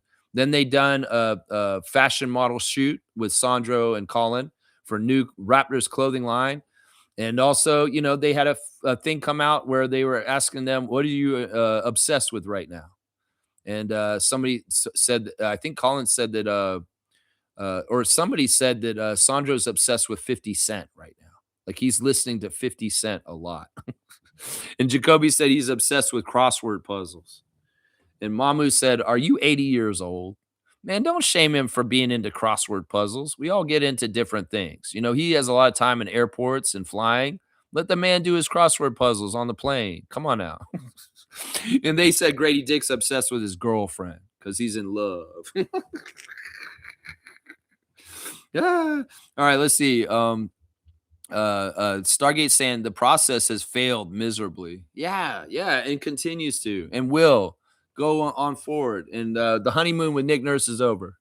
And yeah, Kyle Lowry's going right off in the sunset and become a Raptors legend. Already is, but he's going to be even more glorified in Raptors land and totally forgotten as a Sixer for the future. Everything will go over where, Lowry's going to get the hurrah with us up here. He's going to get his jersey retired. We're going to get, we're to do this right away too. Kyle's going to retire, and we're going to retire Kyle's jersey within a year of that. I'm going to bet you guys right now. I'm going to bet you guys right now. Kyle retires at the end of the season. We're going to retire Kyle's jersey next year. I'll bet you money we will. If we don't do it right away, that would be a travesty. We got to retire number 7 right away as soon as Kyle walks away from the game at the end of the season. And show that this is how we come correct for somebody who is actually really beloved. We don't wait a couple years and let this happen until somebody forces us to do it. No, we do it aggressively right away, and we put that 7 up in the rafters next to that 15. That's right. That's right. And then they'll forget about his Philadelphia chapter completely because it was nothing. It was nothing. Kaloy saying it has to be Andor. Watch Andor and then Rogue One. See, Kaloy's in the camp with Reggie saying that he thinks it's that. Is Mandalorian winning now? Holy crap. Mandalorian has taken over the lead and Empire Strikes Back is in second now. Interesting. Yeah. Seymour saying Dune reminds me of Andor and Mandalorian. Oh, you mean the original Dune with Kyle MacLachlan and Sting? Or do you mean like more recent Dune stuff? I don't know. Man, I'm really not into this sci-fi stuff. I know you guys, some of y'all are big, huge Battlestar Galactica fans too. This is like, man, it's just not my genre. It's just not my genre. Chloe saying, welcome back to the chat, Sheriff. Yeah, I'm so happy to see Sheriff Seymour Pate back. I know he's gone through some tribulations recently, but we wish him well. And, listen, Seymour, if you need to, is your phone cut off? Because I tried to call you yesterday. And it said maybe your number is not in service or something like that. Either way, man, if you need support, reach out to me, man. Seriously, if you ever want to talk to me, I'm there for you, man. And I want, I don't want you to feel like you're out there. I know you probably have support system in different ways, but know that I'm one of them, and that if you really are in trouble, you can call me because I will help you out. Just so you know. Let's see. Seymour saying salute, and Kaz is saying, "Do you know what the tiebreaker is, Lex? The tiebreaker for in our fantasy league, it's points scored, total points score. So if you guys have the same record, it's whoever has the most points scored for the season as their points for is going to be the tiebreaker. That's what it is. I'm pretty sure. Yeah." Jason loves the beard. Yeah, I'm letting it grow out a little bit. I shaved the sides. I had the full beard yesterday, but I shaved the sides and went to the goat. A little bit of a Stone Cold Steve Austin goatee going. A little bit. It's a little gray though. I appreciate that, Jason. Good to see you again, Raptor Freak Jason Smith. I remember you. Kaloy saying Andor is just on another level with the beginning of the rebellion. Yeah, you know what? I'm gonna circle back and watch this at some point. I was like 5 years late on Breaking Bad. I've always kind of like something gets really good, like reviews. I'm late to it, and then I'll see it. I still haven't completed Game of Thrones. I've watched like 2 seasons of it, never watched the whole thing. And that was like 10 years ago when I watched it. And I still haven't picked it back up. I'm just not good at doing this stuff. I'm just not.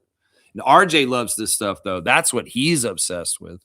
RJ's all about the dramas and the shows on TV. He named a few of them, shows that I'd never heard of that are more recent. And they're probably really current dramas and things that people are into. But RJ's really into streaming and binging shows right now. That's his obsession, apparently. That's what he's saying. Yeah, Kaloy's saying they leave off the Jedi and the Force stuff in this one and shows the ugly things with doing the rebellion before. Yeah, that's cool stuff. I like the sound of that. I do. Let's go look at the Instagram stories. Savannah Hamilton is celebrating the new CBA of the WNBA. Finally, is what she's saying right now. Let's see what else we got. Mariah Amber is also celebrating the agreement that's come. Kelly Olynyk celebrating Nicole Alexander Walker for getting 41 points on the Hawks against the Magic the other night. So Kelly Olynyk's proud of his Team Canada guys, whether they're on the team with him. He's celebrating people like Zach Edey and Nikhil and RJ and people like that, even though he's a Spur. He's out there doing that. So cool stuff, Kelly. Cool stuff indeed. Let's see. Is there anything else in the Instagram chat that I want to do right now? Andrew Jones showing all the stuff. His son was at the game yesterday as part of the camp that was there. The kids at the arena at Paramount 5 Food Center were awesome. What a great crowd the 905 has had all year long. 905 games are getting more and more hype. We're seeing more and more people at those games. I feel like in some ways, maybe I'm putting the word out to help them. It's helping a bit or just having fun. The games have been so good, but the crowd was very loud, very, very gave that playoff intensity. And I'd like to thank all the young people that have been coming to Raptors and Raptors 905 games all year long that are getting loud. The children are our future, and these kids know how to cheer the Raptors right. And man, if we can evolve into an even stronger cheering fan base because these children are coming up right with the right kind of way to cheer defense. They were relentless. They did not shut up with their chants and their loudness in that game against Motor City yesterday. So your impact was felt, kids in the camp and the 905 crowd yesterday. You guys are awesome, and including Andrew Jones's son, Drewski, who was at the game also as one of those campers. There's the film of the backstage chain giving to AJ Lawson. Lots of nice things said about multiple 905 players, but in some ways it's like Warren Ward and Randy Urban said, the Raptors 905 go as AJ Lawson goes. And when he's on point and he's playing really well, that team is playing really well. We know that. That's right. So, yeah, I think that's it. Oh, Grady's talking at some Gillette event. I'm not sure where he is. He was with the kids, and he was doing stuff with them. Let's see. Shed got a picture painted of him that a fan gave him. It's pretty nice. Let's see. Jacoby has a picture of a guy with some kids in a pool. I'm not sure where that's from. RJ Barrett is posting the popcorn incident. He's proud of the popcorning of Colin Murray-Boyles' car. So he thinks it's funny. And yeah, that's about it on the Instagram stories for today. There you go. All right, let's see. Where am I in the chat? Let's see. Kaloy saying, "Yeah, I'm a glutton for a good series. I'm a pirate too, so I seek these things out. Anyone interested, message me on Discord." I don't know what you're doing. I'm not condoning this, but if Chloe can do this with you guys, you want to find it, go ahead. You guys go ahead and do it. But I am not condoning this officially. That's right. Smooth saying Andor is a slow burn. You have to be patient watching it. If your attention span is low, it will be a problem. Maybe that's what the problem was. My attention span was low when I started it, and I couldn't really get into it. It didn't take to me after the first episode. So I think that I'll have to come back maybe in an off season or when I'm not so busy doing so much stuff and when I have time to just really focus on it. I think that's what it is. I think that probably was why I didn't get right into Andor. I got into The Mandalorian when I started watching it, but I never had Disney Plus, and I watched The Mandalorian on a plane over somebody's shoulder. I know that's not the best way to watch it. All right, let me check on my tabs. We do have a couple more things to do on the channel before we get out of here. Of course, the classic card is coming up very soon. First of all, let's say a happy birthday to the shooter, CJ Kilometers. He's a shooter for the Raptors, a man that got traded our championship year to the Grizzlies with Jonas Valanciunas. And well, it's his birthday today. So happy birthday to CJ Miles, who's been back in the Raptors locker room as a photographer. And I think that's kind of cool. I hope some of the current Raptors have taken CJ aside and just kind of talked to him a little bit about his part in the Raptors history. And, he has some very good wisdom as a former player. He's also a very socially conscious person. And online, he's a renaissance man. He's very much like Serge. He's got his music because he does spit bars and he does make music. He produces music, CJ, but he's also the photographer now. And he really has a very interesting worldview. And he's not afraid to express himself politically online. And I appreciate CJ Miles for that. So I'm going to say happy birthday to Raptor CJ Miles, 2 years on our team, 110 games, 4 starts. He averaged 8.3 points in a Raptors jersey. Yeah, CJ Kilometers, CJ Miles, happy birthday, my guy. And I'm so happy that you came through and we're at the arena on Sunday as a photographer for the NBA, taking pictures of the Raptors versus the Pistons. So, yeah, y'all say happy birthday to CJ Miles. And Scotty, if you see CJ, just take him aside and talk to him for a little bit. Kick it with him, a former Raptor alumni, and in some ways, somebody that there's information and wisdom to be gleaned from. Trust me. GT Garrett Temple is a great old vet. Well, you guys might have a supplemental vet around if he's taking pictures and he's around with the press pass. You go talk to CJ. He can give you some advice about the NBA also, because he's like that too. So happy birthday to Calvin Miles Jr. There you go. There you go. Yeah, that's a good birthday, eh? CJ, we just saw him this week. Kaz saying, okay, so even if Nins wins, I'll be 7th. I'm facing an inactive player, and I'm over 2,000 points ahead of him. Okay, so you checked it. So, yeah, you should be pretty good. The last time I checked it, it was like a battle between you, him, and Fiercey for the last spot. And I just defaulted to think that you were in 8th. But if you're in 7th, that's better. But who knows? I mean, there are going to be tough opponents either way. HC is going to be a tough number 1, and James is going to be a tough number 2. I know James is very serious about the fantasy league this year. He's been very active in upkeeping his team, and he really wanted to overtake HC, but alas, HC is looking like the one defeated, and that's pretty impressive. That's good stuff. Yeah, to the best team win next week in the starting of the playoffs. Yeah, it's going to be fun. I'm excited about our fantasy playoffs. This year has been way better than last year. This year has been way more competitive, and I set up the league way better this year than I did last year. So I'm very happy and pleased with our fantasy league this year. Last year was a disaster, and for many reasons. Let's just put it that way. All right, let's do the classic card. All right, let's see. Yeah, once again, y'all, this is the jersey we're wearing today. We're wearing the white with the red chevron on the court today. So I'll be rocking this. Okay, this is stupid, but we'll do this one. This is dumb. I just pulled this out. All right. You know what? Maybe I should just read the back of the card. I don't have my glasses though. Because that may be more fun to do because this may be too simple.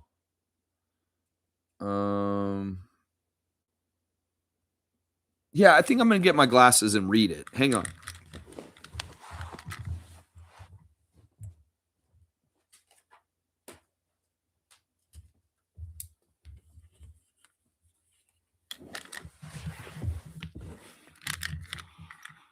Okay, because this card is too easy if I show it to you guys.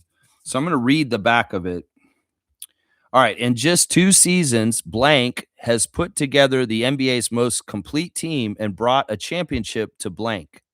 A veteran of 13 years in the NBA as a player, as a member of the 1973 world champion blank squad and former CBA coach of the year, blank has become known as the philosopher, a self-proclaimed flower child. He cultivates the players' minds by encouraging them to read on flights between games. Blank brought in diverse types of athletes to complement his superstars, and he honed them into a superior defensive unit to answer the challenge of the Detroit Pistons.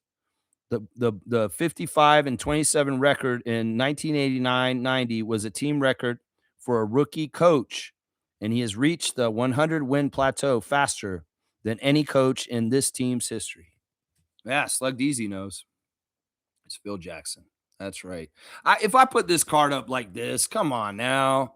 That's too easy. So I figure if I read the description on the back, that'd be better. So Slug Deezy's gonna get Phil Jackson as the classic card of the day, a coach's classic card of the day, which is pretty interesting. That was the swerve too. It's like it's not a player. I'm actually reading the description of a coach. I bet you it was the flower child in the reading of the book thing. The Slug Deezy was like, that's what it is. Oh, he said he made them read books. That's Phil Jackson. So yeah, Phil Jackson is the answer. I'm gonna give Slug Deezy 100 points for the figuring it out from the description. That's pretty impressive, Slug Deezy. I like that you got that without the visual cue and from the back. Yeah. Too easy. Smooth said that's too easy. This is way too easy. I showed this card with this man's face like this. Who is this? Who's this? Hi, my girlfriend was Jeannie Buss. Too easy, man. Yeah. Let's see. Jason's saying, see that 905 game? Yeah, I watched that game. That game was awesome. That game was so awesome. There's only like one more home game for the 905, I think. There's maybe one or two home games at the end of the season. I would tell people go to those games. I think there's only 2 home games left right at the end of the season for 905. Go to those games because you're going to want to have gone to some of these crazy games that are going on. Obviously, there may be a home court advantage playoff game to go to too. Maybe I should go to that. Ooh, I might want to go to the playoff game for 905. I need to start speculating that. I have decided I'm going to go to the Raptors game against the Orlando Magic on the 29th on Palm Sunday. This is a very crucial game for our playoff stretch because of the Magic and where we are with them in the standings. So I'm penciling in. I'm going to head back to the arena to try and help them on that Magic game on that Sunday and bring that energy I brought last Sunday when we beat the Pistons. So yeah, that's a very important game. That Palm Sunday Orlando game on the 29th. Let's not get ahead of this West Coast road trip, but that game is on the end of the month, and I'm going to be heading there. I've decided. I told Adriana yesterday I'm going to that game because I want to make sure I can try and help them in that one. Yeah. Lex, can we probably get away with 14 teams next year? No. And in some ways, there's going to be inactive people, and I know people complain about this, but every single one of the people that have played that have been inactive, they've been playing for a couple years now, and some of them do play sometimes, and some of them don't. I'm going to try harder to get more active managers for next season. In fact, I went to the weed store yesterday, and my buddy Jamie's going to play next year because he plays very active in fantasy basketball. He's leading his league that he's in right now. He has Brandon on his team, Brandon Ingram. So I promised him a spot in our league next year. So he'll be a new team coming in. But yeah, we'll try and get a more active league. But I would want to have as many teams as possible in the league as possible. And I don't want to shrink down just because it seems like we don't have inactives. Part of it's also, I want everybody who wants to play to have the chance. And some of them are not good at doing it. That's just what it is. You just got to understand there's going to be, just like in the NBA, there's going to be teams that are playoff teams, that are top teams, that are tough to beat, like Jason Dukes and MK and James and HC and you. And then there's going to be teams that are easier pushover teams like Kareem and people that are just not taking care of their team. And it's just how it is. I try to make the schedule pretty fair. I do it by division. and playing more of the teams that are in your division. And I did try and put the West division as more of the teams that maybe are not trying as hard. So I don't know. I don't know. Yeah, we'll figure it out. I mean, this is a gripe that people in the past had, that we have too many inactive teams, and they hated it too because they didn't like playing weeks where they didn't have to try because the other team's not even filling out their lineup. Yeah, I get that. I get that. Just think of it as a little bit of a weird bye in the middle of the season, you know? Yeah, is Markel improving? Yeah, I would say he is. He's way better than the first game yesterday. He hit the game-winning shot, and he's starting to show signs of integration with what we're trying to do with Raptors 905. See, this is the thing. He can't just show up and be, "I'm Markel Fultz. Give me the ball. I'm going to get 20 and 5." No, he's got to come in through the system and do it the way that Andrew Jones wants him to, and he has to find success through it that way. So, other teams in the G League may have said, "Yeah, you at the ball, just go off and do whatever you want. We don't care." But we have a culture and a standard and a set way we do things in Mississauga. And if he's going to do it with us, he's going to have to do it the right way. And well, he's doing better, man. He's doing better. Yeah. Yeah. Kaz is saying you don't have to be good, just set your lineups. Yeah. Yeah. In some ways, some people forget. I mean, we all have different lives, different important things coming up, different distractions. And, I messed up in one of my matchups in recent weeks where I forgot to set my lineup one day, and it absolutely hurt me. It was when I was playing HC. I was trying to beat him, and I screwed up, and I didn't do my lineup one day, and I might have had a chance to get him if I had just done my lineup that one day. We're not perfect people. We're going to screw up at some time. It's a long journey, and that's part of the skill of it. A lot of these fantasy leagues don't do the last week of the season because there's so many DMPs and top players that get benched for rest for the playoffs. But I like playing the last week of the season. I was telling Jamie at the store yesterday, the reason why is because I look at it as an uptick in your skill as a fantasy player to adjust to all of a sudden, well, I've got to consider maybe Jokic is not going to play these last couple games because they're resting him for the playoffs. What do I do to supplement and fill in that production for my team when he's gone? Some people are like, no, I want it easy right up until the end. No, the last week of the season of the playoffs is hard because to win that championship, you may have to adjust and may have to rely on unknown guys that you not use the whole year because your regular guys are not necessarily playing for sure. Yeah, some people get mad about that because they may be dominant the whole year long, and then their good players don't play because it's the last week of the season, and then they get mad and they get cheesed about it. I'm like, no, that's part of the skill level of doing this. It's a marathon. You have to keep up with your team every day. And then at the end, you need to be quick to adjust because the last week of the season, there are DMPs that happen to main players that you may have relied on all season. So, yeah, it's fun. It's fun. It's fun. That's what it's all about, right? It's just trying to have fun, playing fantasy basketball with people. And I think we've had a really good time playing for a long time. And of course, there's trophies involved. I send trophies to people for winning the championships, and you get rings. You can ask. It depends. It's different all the time. And Trevor's been so benevolent and sending me trophies to give you guys for these competitions. So yeah, we're gonna need. I guess we're gonna need some trophies, Trevor, again, because I think I've given them all away at this point. I think I gave the last one. I sent the last ones to our winner of WNBA last year, which I believe was Kaz. Kaz, didn't you win the WNBA last year? Yeah, you got a ring and a trophy, I believe, is what I sent you. I'm not totally remembering what I sent you. I've sent so many different things to different people. I know Peter won the regular NBA fantasy, and I got him his trophy too. Yeah.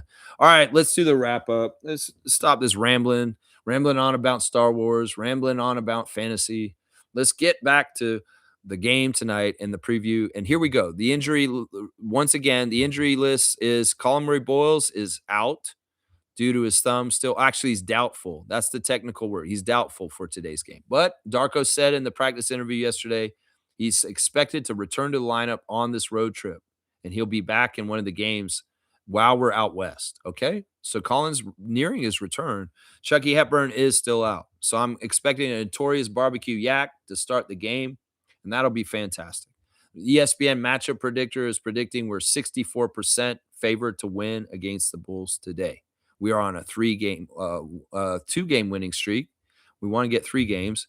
And the Bulls have lost quite a few games recently. I think that they're actually won their last game, though. They did win their last game against Memphis, but they've only won 4 games since we played them in February 19th. So they have been losing a lot. Their injury list is pretty extensive. Let me go over it really fast. Noah Senge is out. Zach Collins is out. Anthony Simons is out, and that's a big deal. Jaden Ivey is out. Isaac Okoro is doubtful. Colin Sexton is questionable. So who will we be seeing? Probably Josh Giddey, Matas Buzelis, Trey Jones, Jalen Smith, Leonard Miller, Patrick Williams, Rob Dillingham, people like that. Yeah. The referees for today are fantastic. The replay center is Brandon Schwab, JD Rawls, Jason Goebel, and Matt Callio. And on site, we've got Carl Lane as the crew chief, Star Wars lover. He favors the Raptors. Nate Green is the referee. He favors the Raptors. And Danielle Scott is the umpire. She favors the Raptors. So all 3 referees have the best record with the Raptors compared to the Bulls. And we have an 8-2 record with the referees this season, those referees. Last night, the Raptors 905 defeated the Motor City Cruise in a 1-point victory. My 5 stars of the game were AJ Lawson, who got the chain, number 1 star. Trace Jackson Davis is my 2nd star. Tyreek Key is my 3rd star. Elijah Martin for his 3rd quarter burst is my 4th star. And Markelle Fultz is my 5th star for hitting the game winner in the lane on a broken play. That was fantastic. All right, let's see if there's any more breaking news. It looks like, well, the WNBA season is going to happen, guys. And, well, they got an agreement this morning. So I'll have to go look at what the agreement was and what they decided. And hopefully, we'll have everything still on schedule where the tempo will start on time. All right, let's close the poll for today, and let's see what the final result is. It is 42%. 42%. It's even. So we've got an even result for Mandalorian and Empire Strikes Back, 42%, both getting split right down the middle. Wow, that's fantastic. So since I didn't vote, I'll make the deciding vote. And it's the Empire Strikes Back wins as the 20th vote. I'll put my little percentage on top to put Empire Strikes Back as the greatest Star Wars content ever as number 1. You said that's not fair. That's probably right. That's probably not fair, right? Yeah. Yeah, let's see. Kaz is saying I got a trophy and some cards, Lex. Okay, yeah, you got the trophy, and then I sent you some basketball cards. Yeah, for your kids. Yeah, that's right. I remember that. That's right, man. I sent so many different things to different people at different times. I forget which one, who got which and what, because I know that I sent MK for WNBA one year. He got a little mini trophy, like it was this big, but he also got a ring with it. So, and MK's won twice, so he has like 2 trophies. And I think Peter has 2 trophies too, because he won the NBA twice too. So yeah, thanks for the W stream, W community. And Blackhawks saying, let's go Leonard Miller. We're going to beat the Bulls, but I want this kid to do good. Yeah, I like Leonard Miller too. But I mean, I said he could play, but he may not play. He may not be one of the people who play. Remember, support Canadian beef. I got this pile of beef next to me. You have a big Grogu collection. What is Grogu? I don't even know what that is. All right, y'all. My keys to victory. Raptors out rebound them. This is really good. If Jakob is back and Jakob is at full powers, they don't have Vucevic anymore. I want to see a dominating game by the Raptors today. I want to see them just out muscle them with size. If we don't have to go heavy on Yak and they can play more small ball, that's fine too. However Darko wants to play it, I trust him. And, we got to beat them in the rebounds. If we can shoot better from 3, that's good. Because in some ways, they're like the Pistons, where 3-point shooting isn't their most best thing, and they don't beat you with 3 points. But if we can beat them in that category and out-rebound them, get more points in the paint, we should win against the Bulls today. We should. Yeah, we should definitely win against them. I would say that. All right, y'all. Love you guys. Thanks for watching the Raptor Freak preview stream for the Chicago Bulls game tonight. I'll be back to react to the game tomorrow on the show at 9:30 a.m. Yeah, Group is the Yoda baby on The Mandalorian. Oh, Grogu. Grogu is the Yoda baby? So you have a Baby Yoda collection, is what you're saying? See, I didn't know his name was Grogu. I just knew Baby Yoda. He was like a fad for a little while there. Everybody, like, Baby Yoda was everywhere all of a sudden. I was like, what the fuck?